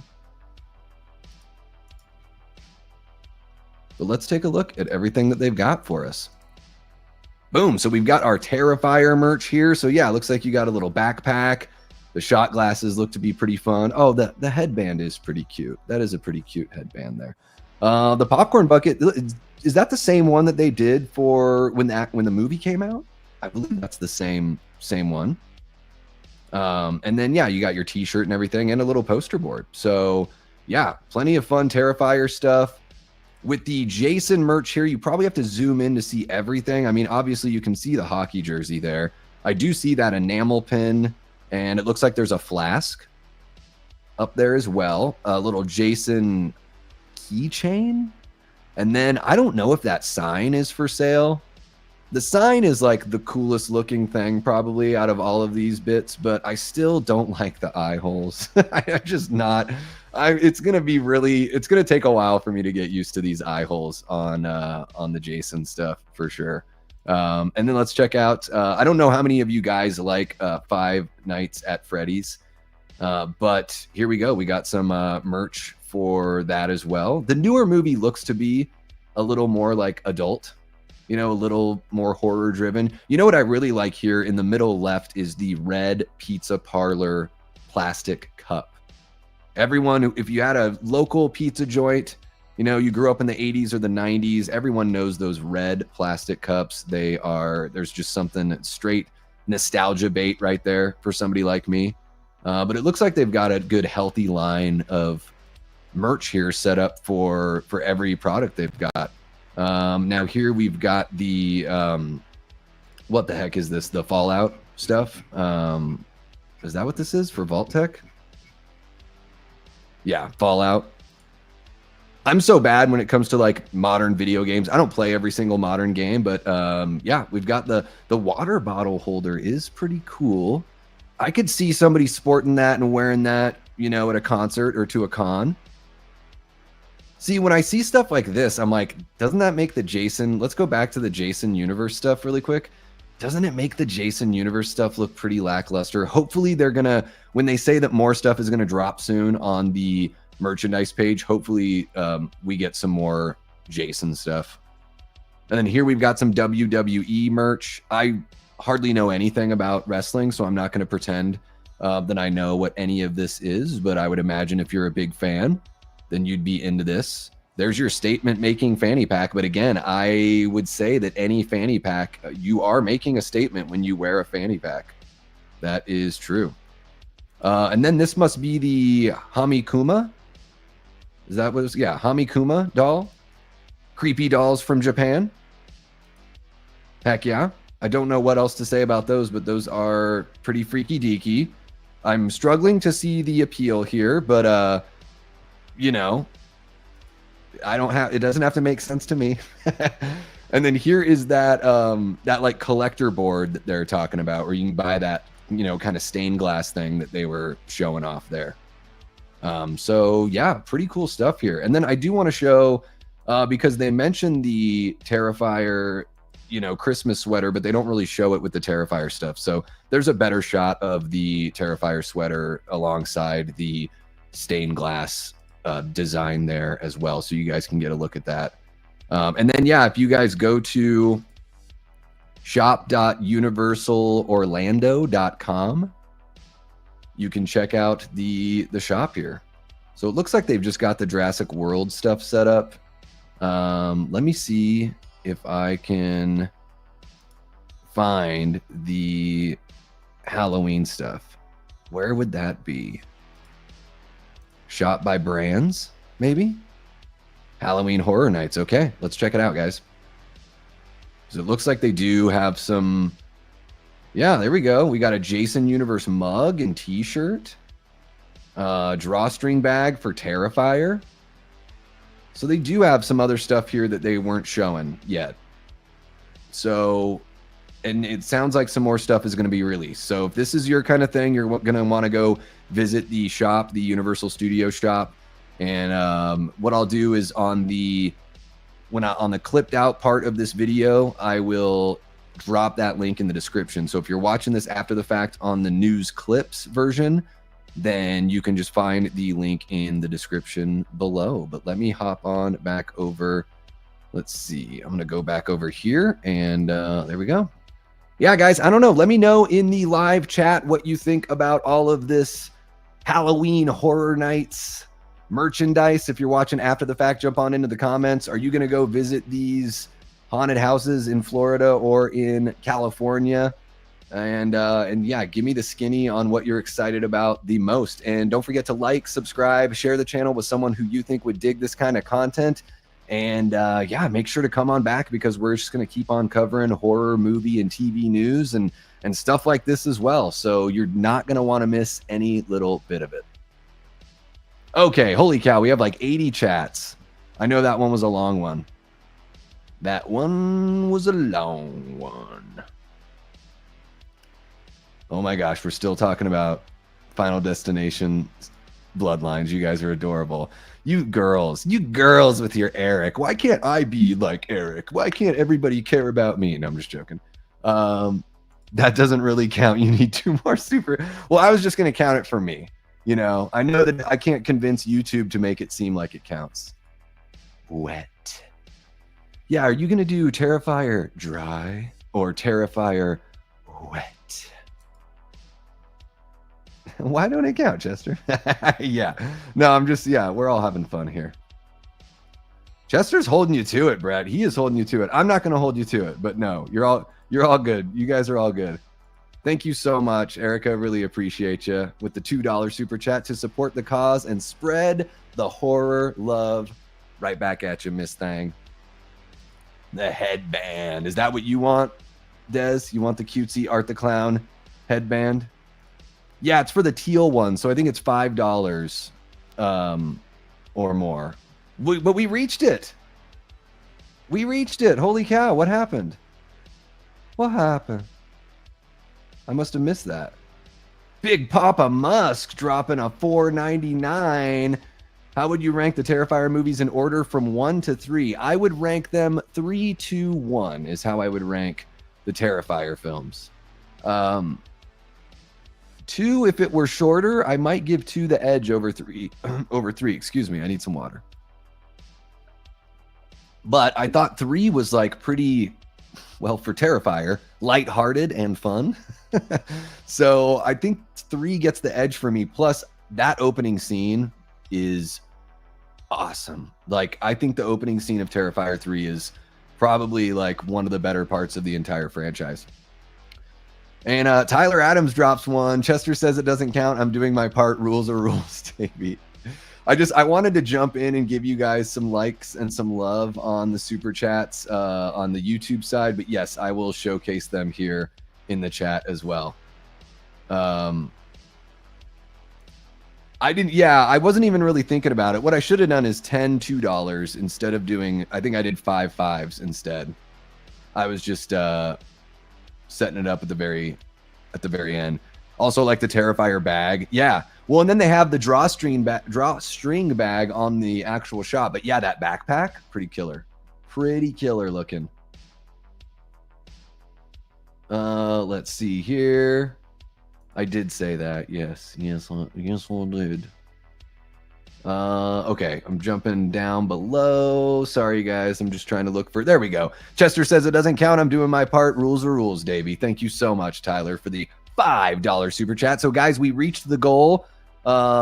We reached the goal by my rules, and then we actually reached the YouTube goal. We had the big old confetti explosion there in the chat. So, yeah. So you guys are gonna get a late night. It is gonna be a late night, but I know Tyler, you're on the West Coast, so it'll be perfect for you.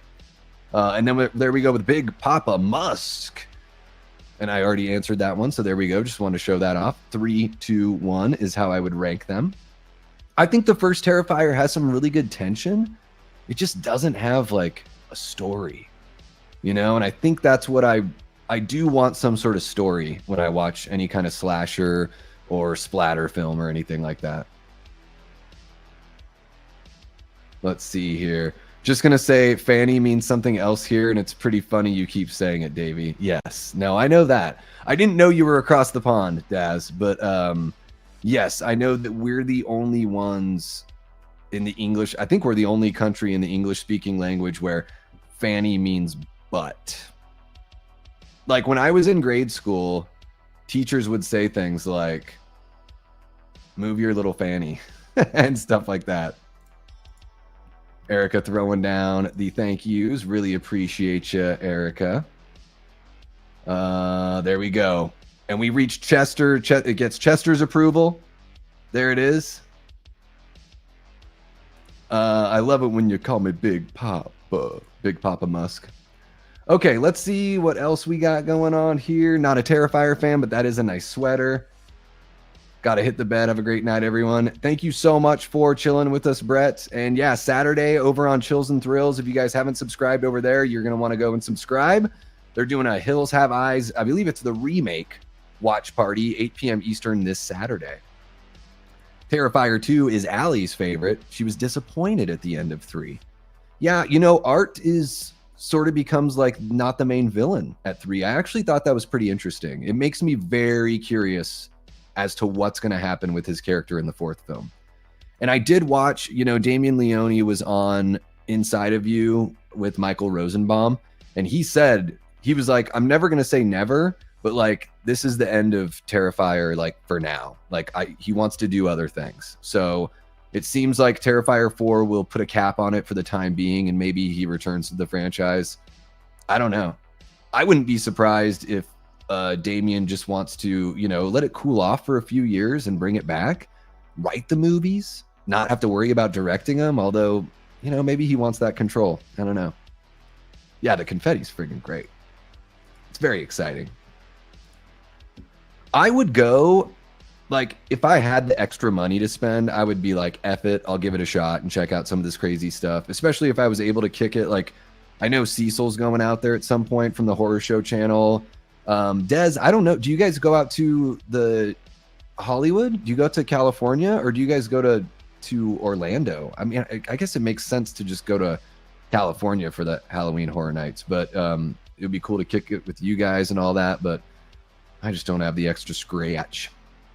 Okay, so let's jump into this one will be a very quick one for reals this time.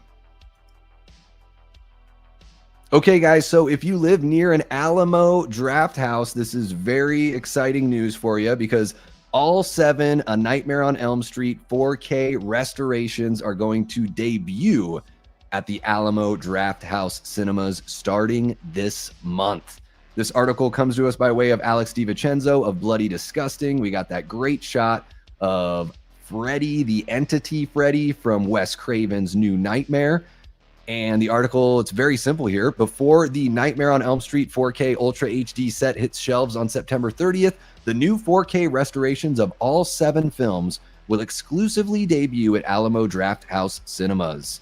And so here we go. August 29th, September 5th, 6th, September 12th and 13th, and then the 19th and the 20th. So it looks like they're placing them right on the weekends. So no excuse if you live in a town that's near an Alamo Draft House, or you've got one in your hometown. It's something you're definitely going to want to check out here.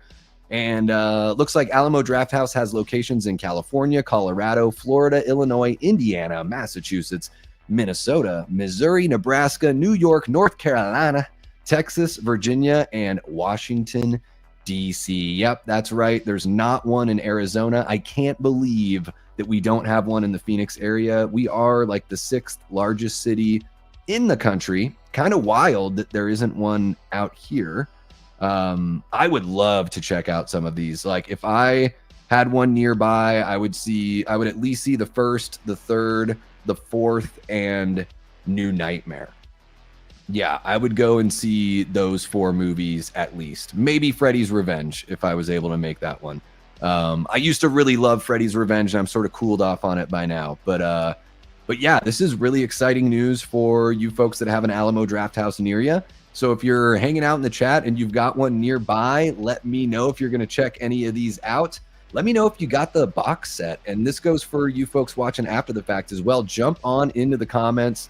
Tell me which one of these movies you're going to check out at the Draft House, and tell me which version of the 4K box set you ended up purchasing, because I know those went very quickly. But as always, make sure to hit that like button, subscribe if you haven't already, and share the channel with someone who you think would dig this kind of content, because we are going to keep on covering the horror movie and TV news, and you don't want to miss any little bit of it. Okay, I think I'm going to go to the next one really quick as well. Well, let's see what we got. What are we at for time? Oh my gosh, I've been going on for an hour and a half already. Guys, I really am a talker, aren't I? Talk, talk, talk all day long. Yeah, you know, it's one of those things where it's like it costs so much to do these things. So much money, you know, to do all that. I think it's Orlando, Erica. I mean, it's got to be relatively close. I know Florida's kind of a long state. So what? It's probably like 1,000 miles long, maybe 700 miles long. I guess I got to move out of AZ then. I need that Alamo. Yeah, it's so weird. Texas is just, there's just one state between us and Texas, and we're a massive city out here in Phoenix. Why don't they have one? There you go. Indiana has an Alamo Draft House. I didn't even know that. Yeah, I don't know whereabouts you're at, but if you go to the Alamo Draft House website, I don't know if they have it listed here. Let me see. I think I just had to look it up. So let's see here. Alamo Draft House. I'll just bring up the actual site. And there we go. So let's see here. What locations? Let's find some damn locations. Okay, so Indianapolis is where they've got it there. But there you go. You can see your locations there. Austin, Boston, Charlottesville, Chicago, Corpus Christi, DC metro area, Dallas, Fort Worth, Denver area, El Paso, Houston, Indianapolis, Laredo, Los Angeles, Lubbock, Naples, Florida, New York City, Northern Virginia, Northwest Arkansas, coming soon, Omaha, Raleigh, San Antonio, San Francisco Bay Area, Springfield, Missouri, St. Louis, Twin Cities, Winchester, and Yonkers. So there you go. More than a handful of locations there, a couple dozen. So there you go, you lucky little brats. You guys get to check all that out. That's not so bad. If you went, on that weekend where you could see part 2 and part 3, like the same weekend. Have a great night, Chester. Thank you so much for kicking it with us, bud. NRU Cody asks, what are your thoughts on Good Boy horror movie coming out about a dog's view of his owner getting attacked by supernatural forces? I almost I've got that brought up here. Guys, have you heard about this one? I kind of want to wait for a trailer to bring it up. Let's see here. Good Boy puts us in dog's perspective. Let's go ahead and talk about that one, NRU Cody, since you brought it up here, and I've actually got it pulled up. So yeah, guys, this one looks pretty interesting. This movie called Good Boy just dropped a poster, and it looks like the movie is pitting man's best friend against ghosts in a haunted house horror movie. And this one comes to us by way of Megan Navarro of Bloody Disgusting. And I'm going to open up a couple of these images for us to take a look at here. And the article here says, this sounds very interesting. I'm curious to see what a trailer will look like. So let's go ahead and read the article, and then we'll take a look at some of the pictures here. A dog's sixth sense leads to terror when his owner relocates to a haunted house in Good Boy, and the new poster warns to trust his instincts. Fall head over heels with Indy the dog as the titular Good Boy when it releases in theaters October 3rd, 2025. So hopefully we get a trailer really, really soon. In the film, quote, our canine hero Indy finds himself on a new adventure with his human owner and best friend Todd, leaving city life for a long vacant family home in the country. From the start, two things are abundantly clear. Indy is wary of the creepy old house, and his affection for Todd is unwavering. After moving in, Indy is immediately vexed by empty corners, tracks an invisible presence only he can see, perceives phantasmagoric warnings from a long-dead dog, and is haunted by visions of the previous occupant's grim death. When Todd begins succumbing to the dark forces swirling around the house, Indy must battle a malevolence intent on dragging his beloved Todd into the afterlife. Ben Leonberg makes his feature directorial debut from a script he co-wrote with Alex Cannon. The film stars Indy, Leonberg's real-life canine. This is where it gets really interesting. As well as indie horror stalwart Larry Fessenden, Shane Jensen, and Ariel Friedman.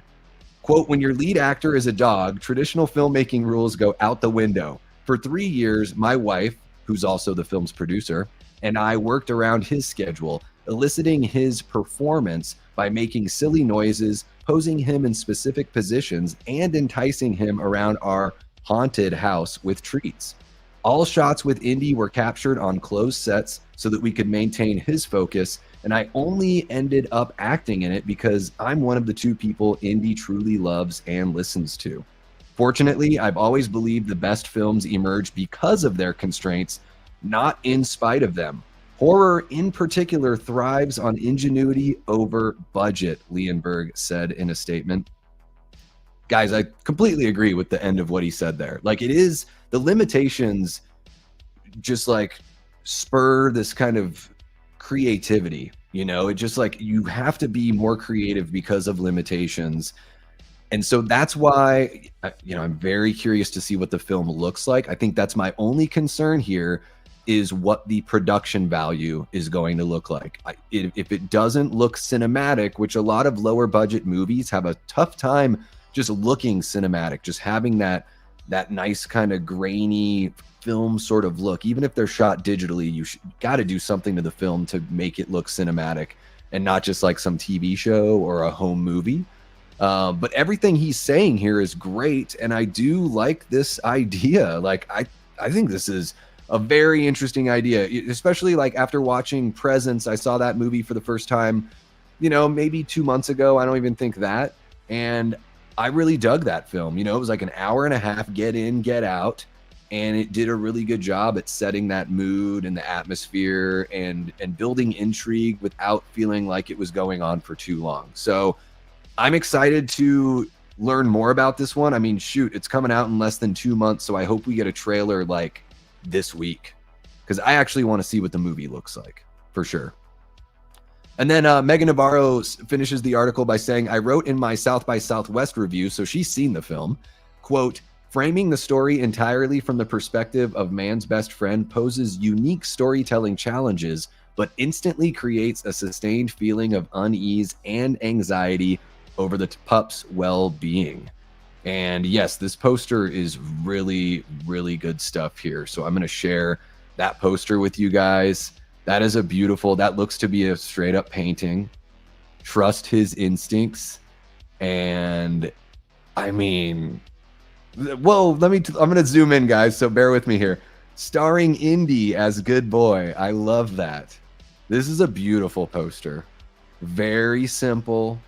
It gives you all you know, everything you need. It looks like Shudder and IFC are also producing this film, or they've picked up this movie, I would imagine. I do enjoy Larry Fessenden as a performer. And yeah, poster looks great. And then there's another image here. This is, you know, just, it looks like an image from the actual movie of Indy the dog, you know, looking down some stairs. But yeah, I'm going to go back over here and share this one. As we chat about this. Yeah, guys, let me know in the live chat. Number one, have you heard about this movie? Are you looking forward to it? What do you think about this concept? And if you're watching after the fact, same thing. Like, I'm curious to know if this is, you know, we're always looking for fresh, unique, original ideas in horror. And so, I mean, we would be silly to not at least be excited at the prospect of something like this. You know, this is a different kind of idea. I found out in the last like 10 years of my life or so, I really enjoy haunted house movies. I really enjoy slow burn haunted house movies. So I'm curious to know if you guys in the live chat and you folks watching after the fact are interested in checking out Good Boy, which drops October 3rd, 2025. Let me know down in the comments. Make sure you hit that like button, subscribe if you haven't already, and share the channel with someone who you think would dig this kind of content, because we cover horror TV and movie news multiple times a week. I'm really passionate about sharing this stuff and getting that conversation going with you guys. So make sure that notification bell is hit and you won't miss a thing. Okay, let's see what you guys are saying over. Y'all. Thank you for bringing that one up, NRU Cody. I appreciate that, man. Because I had it up here. It was something I was thinking about covering. I didn't know if other people had any interest in that, really. So yeah, let's see here. Hour and 10 minutes to get to Indianapolis. You know, it's funny, like where I live, like I drive like an hour just to like see friends. So like an hour to me is like nothing. Friggin' Phoenix is just so spread out. It's crazy. Aaron is intrigued at Good Boy. All right. Yeah, me too. Nightmare is your franchise. All right, Daz. Heck yeah. I've got some of those people in my life. They're big Freddy fans. Fred heads. It's better hour and a half than sitting in Strange Harvest. Yeah, Strange Harvest was rough. Just don't hurt or kill the dog. Yeah, I would say that is like so off the table, right? I think that ultimately this movie is going to have a lot of dread, but I think that it's going to have a relatively happy ending. That's the vibe I'm getting just from what I'm hearing. So I feel like it's going to get really intense, and we are going to have a happy moment at the end where the dog truly has rescued Todd from the evil spirits. Let's see here. I'll write a strongly worded complaint if they touch a hair on that dog. Yeah, I think the dog will be okay, guys. That would be so fucked. To call the movie Good Boy and to sacrifice the dog to save the human. No. I think some other people might die, like some of the other characters. I think Todd and the dog are going to be okay. Okay. And I think that's okay to sort of like anticipate that going in. I don't think it would name or I don't think it would ruin the movie at all or ruin the surprise. Dog named Indy, timing that hat to Indiana Jones, I'd say, because wasn't that Indy and his dad's dog? Yes. But yeah, it is. Tipping that. Yes. But I guess it's the dog's name anyway, right? So he probably was inspired by. I think we only figured that out in The Last Crusade, which is the best Indiana Jones movie. I'm just going to put it out there. Jamie's intrigued. I really am too, Jamie. I think this sounds great. Original, unique ideas. We need to at least give them a chance. You know, if I end up I wanted to love Weapons and I ended up liking it. Like, I'll be honest about things, but I'm happy that Weapons, you know, some of the stuff it did, I thought it did really well. And some of the tropes it fell into were just tropes that I've seen too much of. But this seems really unique. And again, this is something that I want to see something like this succeed. And hopefully it has good production value. It looks really good. And it's a great flick. Yeah. They can't do that. You can't make him the star, call the movie Good Boy and kill the dog. No, it's got to be like a very happy, like at the end of the movie, the guy's like laying down. He's like covered in ectoplasm and the dog is like licking the stuff like off his face or something. And then the movie ends. It's got to be, guys, we can have horror movies that still have like relatively happy endings, right? Can't we? Not all of them have to be sad endings. Interesting. I haven't heard about this one until now. Well, thank you again, NRU Cody. I did see this get shared like last week on Twitter. Somebody tagged me. I'm trying to remember the name of the account. But there's an account on Twitter lately that's been tagging me in a whole bunch of other creators here on YouTube in some of these news stories. And when I saw Good Boy, I was like, oh shoot, this does look pretty fun. Yeah, no, it looks like with Shelby Oaks, they really put that money towards, good production value and making sure that it truly does look cinematic. Yeah, that's my big thing, Tyler. That's why I can be, I don't know if you guys watch the reviews I do with over on the Horror Show channel, but we watched that Hold the Fort movie, which just doesn't look cinematic. And then I do a bunch of trailer reactions over there. And when your movie looks like it's shot on video and it just doesn't have any grit to it, like, I don't know. I've never made a movie. I'm trying not to be a jerk about it, but if I ever made a movie, I would make sure that it looked like it was shot on film as much as possible. Even if it was totally shot on digital, which is just the way of the world now, I would want to put some scratchy whatever. Like, I'd want it to look like you see my background with like the scratches on the background. I like clean shit. I don't know about the clean shit. 2 movies I'm looking forward to: Good Boy and The Long Walk. Yeah, The Long Walk. A lot of people are saying that's one of Stephen King's best stories. The trailer didn't really grab me as like a movie, but I've heard really great things about the actual short story. Slow burn for the win. Yeah. There you go. I've heard of it. Been mentioned a couple times on Sinister Cinema Reviews. All right. Yeah, backlit is inherently, and it's tough to, it's just one shot. I gotta see a trailer. Yeah, for sure, to see. It is a good sign though, and hopefully the whole movie isn't like incredibly dark like that. But I'd imagine haunted house, it's gonna have some dark stuff. Good boy, I'm intrigued, but if the human is an idiot that ignores all the dog's warnings, it's gonna annoy me like it always does. Well, but put yourself in that person's shoes. I know some people do.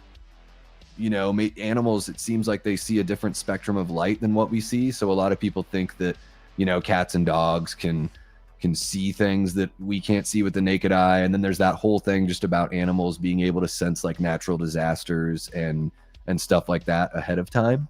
But yeah, I mean, if you put yourself in that spot, especially it's like an old family home, you'd be like, what's going on? I mean, once you're there, maybe it's too late. Once the entity attaches itself to you. Oh, we've just been covering some news, Adrian. Welcome on back. Am I the only one here that loves Strange Harvest? Critics and the IMDb have good ratings for it. Yeah, the acting was good. There wasn't anything about it that was like an absolute failure other than the way the story unfolded. I just felt ultimately there was no satisfying payoff or anything like that. I rewatched them last year. Yeah, in 2024. I think, yeah, for me, it's I don't know. The action set pieces in Last Crusade are so good. I do think Raiders of the Lost Ark is really good as well, but the action, like all the action in it and the fighting is very old school looking. Even by the time that they did Last Crusade, like in '89 or whenever it was, it seemed like filmmaking had stepped, leaps and bounds since that one. But whatever, if it's your favorite, I think it's a really awesome story. There's something about The Last Crusade. I really love that movie.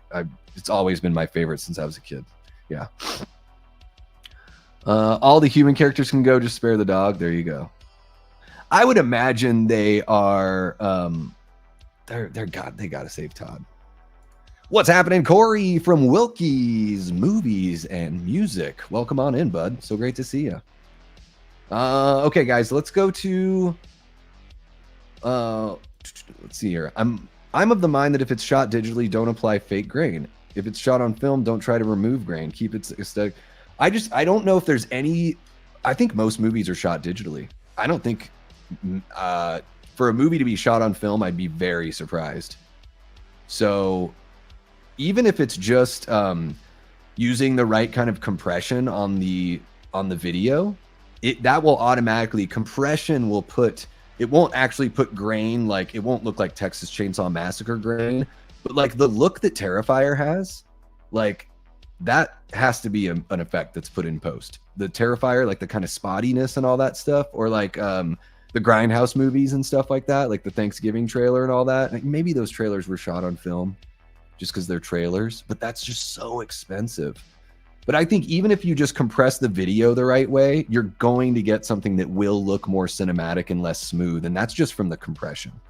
So it's similar to like if you record music digitally, which a lot of people do, and then you just run it through an effect, the effect can give it a warm feeling. And so it can give it a feeling similar to being recorded on tape, but you're never really going to get that unless you record on tape. But again, very expensive. I would be shocked to find out if any major movies are shot on film anymore. It would be so costly. I'd be curious to know. All 8 films of Nightmare on Elm Street in Walmart, $19. So they include Freddy vs. Jason?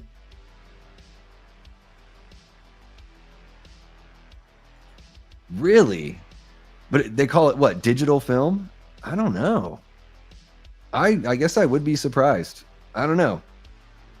Share some with me. Share some with me, Aaron. Have a great rest of your night, Eli. Thank you so much for kicking it with us. Really appreciate it. Hopefully we see you tomorrow night. I know it's going to be a late one, but hopefully we see you then. And there you go, guys. Use that code Death Squad on the merch shop, 15% off your order. There's some fun stuff. And guys, if there's something that you want to see on the shop that you're not seeing, you're like, hey, why don't you have this? Like, I want a sweatshirt that isn't a hoodie, or I want sweatpants or whatever. Like, there's some items I just don't have on there.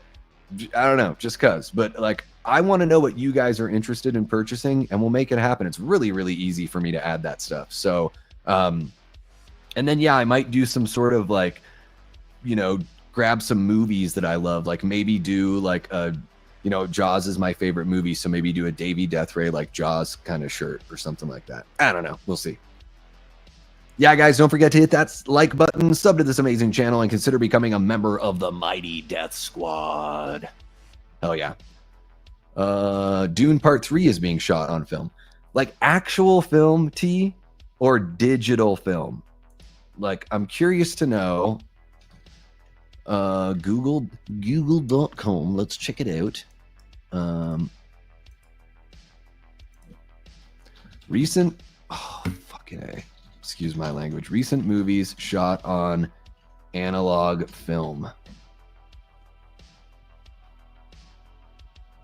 Several recent movies have been shot on analog film, demonstrating a continued preference for that format. The Irishman, Once Upon a Time in Hollywood, The Lighthouse, Dunkirk. Those are some that are mentioned here. Oppenheimer. Okay, so I'm guessing Hateful Eight was as well. So yeah, we're getting what? 2% of the movies, and they're only shot by Hollywood's most prestigious, celebrated directors, Oscar award-winning directors for the most part. Yeah. So still very small sample size. Zack Snyder's Justice League, Wonder Woman 1984, Little Women, Death on the Nile. So it's happening. You're an indie filmmaker that's shooting on film. They would have to raise millions of dollars. Just like they would probably have to double their budget just to do it on film. What kind of film was Terrifier 3 shot on?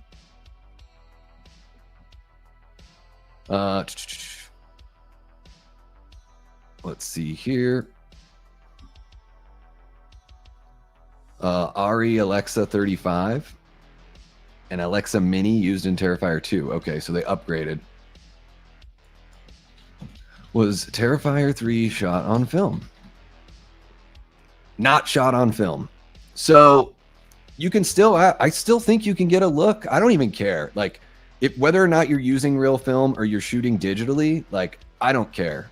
To me, it's sort of like using practical effects versus using visual, like computer effects. Like, just make it look. I don't want to be able to tell the difference, you know. And I do think the Terrifier movies look, to me, they look authentic. Like, I can't tell that it's digital and they're just putting the grime on there. Like, to me, it looks good enough. You know, it's got the grindhouse look. So I'm not saying it is a it's not a criticism or anything like that. I think it's just out of practicality. Yeah, Christopher Nolan can shoot his movies on film. You know, I guess Robert Eggers is probably like the least famous out of all of those. Maybe Patty Jenkins, but Robert Eggers is friggin' getting there. You know, he's like not far from winning an Academy Award. But yeah, sometimes they get converted digitally. Yeah, it's a very few amount though. We're talking drop in the bucket amount, you know. And again, only these movies that cost $200 to $300 million. Yeah, Spielberg, Denis Villeneuve, Jordan Peele, Zack Snyder. Yeah, these guys have the cachet to make it happen for sure. Yeah, so we're talking like 95% of movies are shot digitally now, for sure. You know.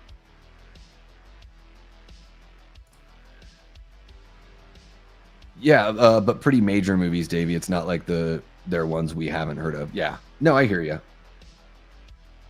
But I guess, and it's not even just an argument. It's like, I guess the point that I'm trying to make is I do think that you can shoot digitally and make the right corrections in post to make it look like it's shot on film. I think that the technology is there with the right touch. And the cool thing, like Tyler had said, film doesn't help you if you can't light your shots properly. So that's another thing that's nice about digital is I think you can play with it a lot more in post, for sure. Yeah. But, you know, I mean, I'm trying to think of other, you know, like Heretic. I don't think that was shot on film, but it has a really nice warm look. Those digital compression, like it can be really nice. Okay, let's do. I'm so pumped you guys are still like. I had to look. I'm like, okay, is anyone still hanging with us now that we're just like kind of nerding out about film? But I love that about the channel, and I love that about you guys, that we can just sort of veer off onto something and keep everyone's attention, because we're not always talking about the same thing on every stream or whatever. I want to share one more thing with you guys, and this is like a dorky thing. This is kind of just for me. I'm sure you guys saw this pop up the other day. I'm not the biggest, like traditionally, I'm not the biggest Eli Roth guy. You know, like I saw the first Hostel movie in the theater. It really isn't my cup of tea. I thought it was like a very well-made movie, and I did like, you know, as far as the story goes and everything, I thought it had a good, you know, good character arcs and all that kind of stuff. The ending actually did land for me pretty well. I've just never been into like the torture-y kind of stuff, but I friggin' love Thanksgiving. Like Thanksgiving is one of my favorite slashers. Like it's probably a top 10 slasher for me. If we're talking, especially if we're talking like one-off slashers, since we don't technically have a sequel yet, if we only ranked one-off slashers, for me, it would be right up there with like The Prowler and My Bloody Valentine and, you know, stuff like that. And, you know, that all started with a fake trailer. We just mentioned it a couple minutes, or I just mentioned it a couple minutes ago when we were talking about that grimy grindhouse kind of look. And he just dropped this thing. We've got an article here from John Squires of Bloody Disgusting. The headline reads, "The Piano Killer. Eli Roth made a new grindhouse trailer for a faux murder piano movie." And I gotta say, this looks so silly, but I'm sort of hoping that within the next 10 years, we actually get a full-fledged movie on this. So let's check this out, and let's, I'm going to bring up that image to share for later, but let's read this and let's check out the trailer together. Hopefully we don't get hit with any nonsense. I don't know. This came out last week. You guys might have already seen this, but again, sometimes some of these news stories I share, they're just for me, and I get a kick out of this stuff. So the article here from John Squires says, Eli Roth is channeling his grindhouse past with The Piano Killer, a new trailer for his horror studio, The Horror Section, that will be playing in theaters nationwide starting August 15th, attached to the first theatrical release from Roth's new company, Jimmy and Stiggs. The team previews, quote, "The Piano Killer trailer offers a first taste of the twisted, genre-smashing direction Eli Roth is taking with The Horror Section. Created alongside longtime collaborator Jeff Rendell from Thanksgiving, the trailer follows in the footsteps of their original Thanksgiving teaser, which famously morphed into a cult favorite feature. Quote, when what starts as an ordinary opening moment turns into total mayhem when the mystery killer turns out to be a piano. It's absurd, it's terrifying, and it's exactly the kind of audacious, offbeat horror that defines The Horror Section. For now, it's just a fake trailer for a Dario Argento-style giallo movie about a killer piano, but like Thanksgiving, which started as a fake grindhouse trailer, it could become a feature." The article continues with a quote here from Eli that says, quote, "I love a good fake trailer. You get to make the best parts of the movie without having to figure out the boring things like plot, character, or emotional arc. It's pure cinematic junk food. I wanted to add it as a little amuse-bouche before Jimmy and Stiggs. And who knows, maybe there will be a feature film in this piano verse, or I'll just keep making Piano Killer sequel trailers for the rest of my life. That would definitely end my career on a high note." So Eli Roth stars in the faux trailer with a whole bunch of other folks listed here. As you can see, I'll put that up on the screen for you. And do you guys want to watch this silly trailer? I don't know. Maybe you've seen it already, but we can go ahead and share it if the folks in the chat want to take a look.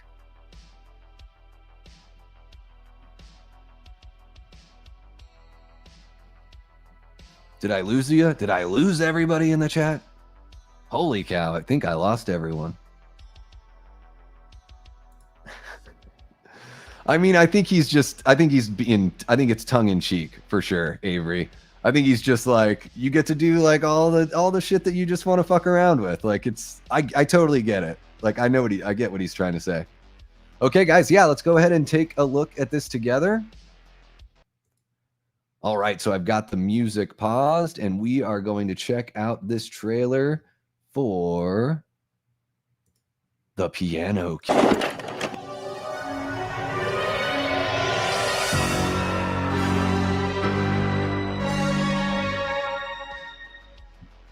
All right, so there it is, The Piano Killer fake trailer.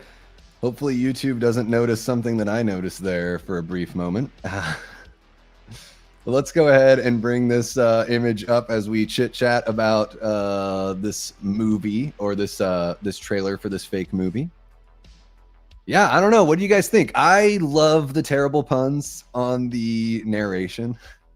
And I think the two cops are the two guys from Thanksgiving. There's like the brand new deputy and then the like homicide detective. I think those are the two guys from Thanksgiving. And then did you notice the piano, the brand of piano was Rendell, which is, Eli Roth's writing partner's name. I'd watch a movie of this. I think it's totally, Eli fills in this gap. Like Thanksgiving filled in this spot of just something like silly and tongue-in-cheek, but ultimately satisfying and not like overly corny or anything like that. So, yeah. Trailer reminds me of that movie Rubber. I never saw that one, but I've heard it's like so ridiculous and hilarious. Let me see here. This is great. Yeah. Ridiculous. Full on grand. Yeah, the whole like he's in your base meant. Love to see the reaction here. That's an Eli Roth production. Yep. That was cool. Did that say 2042? It might have. Yeah, maybe they're just effing with us because of how long it took to make Thanksgiving. Yeah, it is so, he knows what when he makes a movie like that or a trailer like that, it's like, exactly what he's doing. He does such a great job at it. It's like an original Weird Al song. Like they're still hilarious, but he's not actually making a parody of anything specifically. He's just like parodying a style. What's happening? Dean Renner, one of our great Patreon members, channel members, and Death Squad mods. Hope you're doing well, Dean. Did everyone hit that like? Oh, Dean just got in. Hopefully he did. Don't make me send a piano after you not liking the stream. It's so bad, it's good. Erica, I'd fight that piano. Oh, the keys! Oh, the keys! It's a classic. You can't be a horror YouTuber and not have your own imitation of that quote, right, Aaron? Oh no, Dean. I'm so sorry. Oh no. Well, you're more of a found footage guy than me. What did you think? Like, I don't know. I gave it like a 1 or a 1.5. Weird Al needs to make a movie of Nature Trail to Hell. Is that a new song of his that I'm unaware of? I guess maybe I've missed the last couple records. I mean, I grew up a massive Weird Al fan. He was my very first concert because growing up in Southeast Alaska, like hardly anyone comes through. Like when I was a little kid, REO Speedwagon came through, but I was really young. So my siblings went to the show, but I didn't go. And then, Weird Al came like 2 years in a row, or maybe it was like, maybe there was a year between, but I went and saw him both times. Everclear came to town. That was interesting. I went and saw like Slick Shoes and 5 Iron Frenzy came to town. That was awesome. Yeah, he does the perfect parody, the non-parody parody, What in the mockumentary? I know, a non-funny mockumentary. Yeah, he's been in all of the Naked Gun movies. He's like the one person that's appeared in every single one. Strange Harvest would have been better as a full-on found footage horror instead of an entire fictional mockumentary. Or if they went back, I thought they were going to go back and forth, Dean. Honestly, it would have been better as a straight narrative movie too. Okay. Nature Trail to Hell. So that's an old school Weird Al. So that's probably from like Dare to Be Stupid or something like that. Okay, so I think that's all I've got for the news for you guys. I think that's all we've got. Thank you so much for kicking it. I know it took us a while to get through these news stories, but I think the fun thing about like what we do here, guys, is one of the things that I really appreciate about hanging out with you all is we just kind of do it within our own time. Yeah, it's oh shoot, you know what I forgot to do? Here, bear with me, guys. I need to do something for the post or for the news clips version. So you're gonna get to watch Performer Davey right now.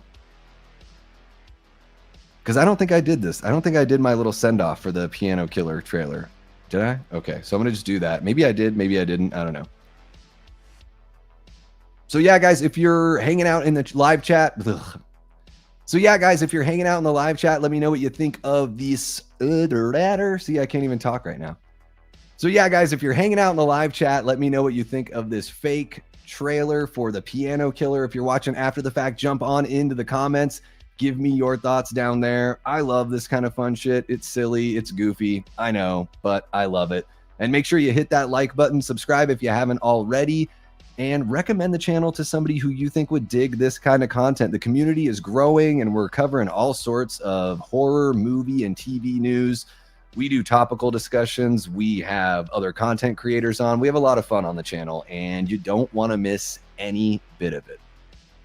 Okay, guys, thanks for bearing with me on that. So we're going to go ahead and do that and then do that. There we go. Piano coming down. That corridor is very Hellraiser engineer chasing Kirsty. Yes. I like the one where the guy gets his head chopped off and you can clearly tell there's like a little jitter on the edit. Yeah. Full on Giallo. Full narrative would have worked too for Strange Harvest. I didn't entirely hate it. Yeah. No, if I paid money for that, I would have been like, what the hell? Have a good night, Ashton. Take care. Yeah, guys, I guess what we're 2 hours, 9 minutes. It's about almost 8:30 out here. But yeah, covered a lot of fun stuff. For those of you who came in a little bit later, you should scrub it on back. We got, pictures from, there's a Blairstown group on Facebook that shared some pictures of Blairstown, New Jersey, being dressed for, or actually like being dressed and fully dressed for the Crystal Lake TV show. Brand new shot of Linda Cardellini as Pamela Voorhees. And then we got into some news items like Final Destination 7 getting the green light on pre-production, Halloween Horror Nights merchandise. Greg Nicotero finally opened up his big yapper about the Jason Universe look. So if you want to see what he had to say about that, you can scrub on back. But yeah, I think I'm going to wrap it up. However, we reached our super chat goal today. So that was 5 super chats of $5 or more. And that means tomorrow I'm going to do a late night stream. So it is actually going to be late night, guys. So I know for those of you that are on the East Coast, it's going to be probably no earlier than 8, no later than 9, I'm guessing. So it will be like a true late night talk show. So we can have some fun with that. Since we just covered news here today, maybe something big will drop and we'll have something to cover. But we can, we can pick a topic of discussion and hang out. Should be awesome. And then, holy crap, what am I seeing here? What just happened? Did Pumpkin King come back in? Holy cow. Pumpkin King, #1 king of the chat, and for good reason, drops a 50 burger. Says Piano Killer equals bad music. Pumpkin King, thank you so much for another massive super chat. Holy cow. Yeah, wow. Pumpkin King. Holy cow. Yeah, thank you so much for supporting the channel. Thank you for the super chat. Thank you for the super chat. Thank you for the super chat. There you go. Little song for you. I'll do a little different song every single time. That is amazing, Pumpkin King. We're just about to head out, but now I feel bad leaving when you've just dropped a $50 super chat. Holy cow.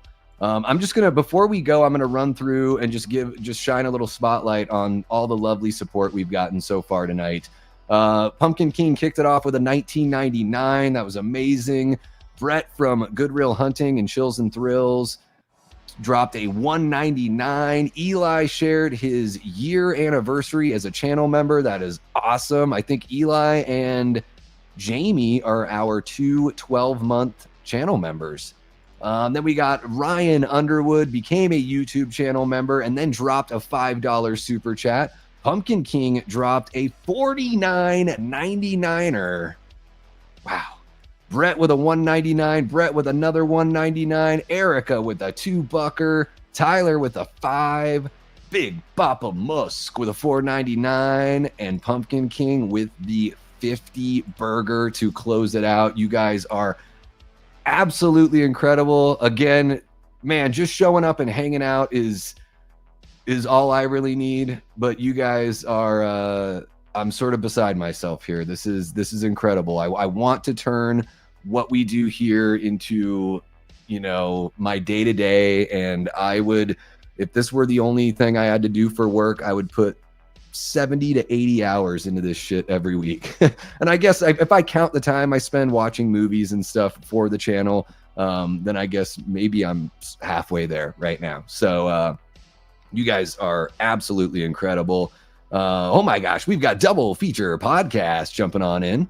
Hey, Davey and everyone came in late. We'll have to catch the replay. Yes, there's a whole bunch of fun news, pictures from the Crystal Lake TV show, and some other really fun stuff that we covered. I won't spoil everything for you. Yeah, eating really good tonight. Holy cow. Yeah, the super chat support has been amazing, you guys. Just absolutely incredible. You guys are beautiful, every single one of you. Because we reached that goal, I will be back tomorrow night. How about, I know I don't want it to be too late for all you guys on the East Coast, 8 o'clock my time, 11 o'clock your time. I want to find something reasonable. And then, you know, I'm going to be doing a late night with the Davey on Wednesday. We're going to be watching Sleepaway Camp. And I guess I'm going to watch that tonight because I've never seen Sleepaway Camp. So I want to make sure to soak it in and then watch it and talk about it with you guys. I know, crazy. Never seen any of the Sleepaway Camp movies. I have no idea who the heck I think I am. Yeah, that was a really fun one. They did on Double Feature, they did a celebration of Whoopi Goldberg's career. That was really cool. I like that. That's just kind of it didn't even occur to me to do like something like that, like a spotlight on an actor's career. I think that's a really sweet idea. Might have to steal it from you occasionally, but I totally give you credit anytime I would do something like that. But a really fun idea. Yeah, I watched like the first few minutes, so I saw like the credits, and I was coming up with like Mystery Science Theater, like jokes about the names on the credits, like right friggin' away. Oh, and really quick, guys, you know, the other day on Saturday, I did bring up this whole brand new kind of sober journey, like non-drinking journey that I'm on. And I told you guys that I would, you know, stay accountable to all y'all and everything like that. I am more than 5.5 days in currently without one drop. So I'll just keep on updating you guys. And if I F up, I'll let you know if I F up. But the goal here is to not ever do that again. So that's the goal. I know it sounds crazy. I love the way beer tastes and all that stuff, but I'll just, like I was honest the other night, man, if I have one or if I have two, it's like I'm going to have 6 or 7, you know, and then who knows what's going to happen after that. So for me and my personality, it's just best if I stay away. Yeah. Which episode of Tales from the Crypt was she on?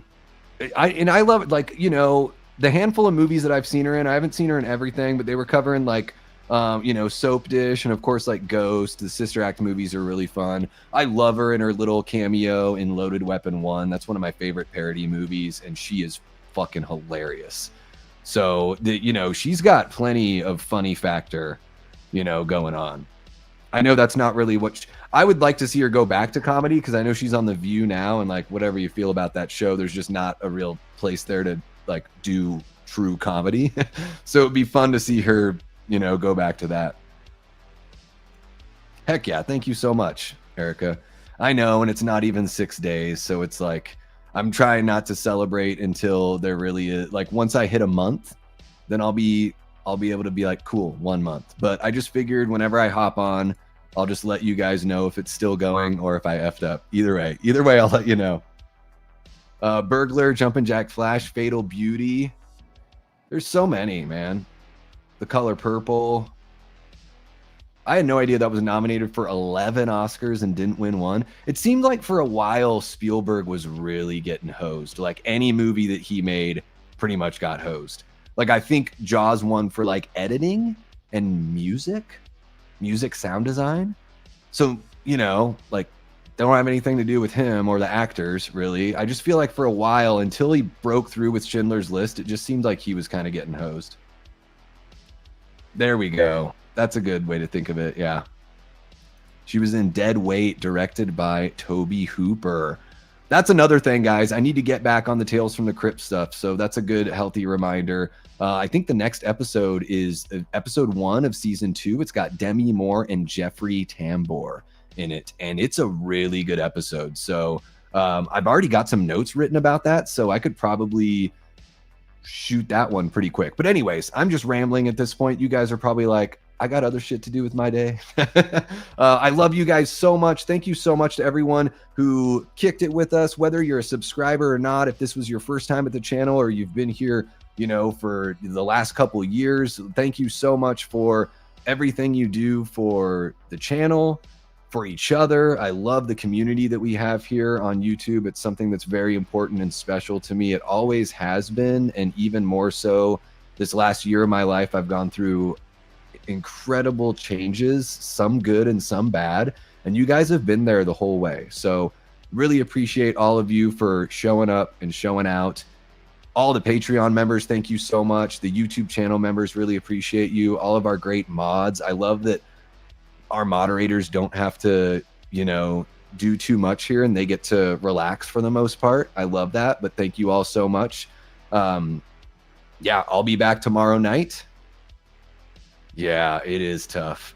Now that I'm out of the woods and the divorce is finalized, there's no reason. I just got to keep it up.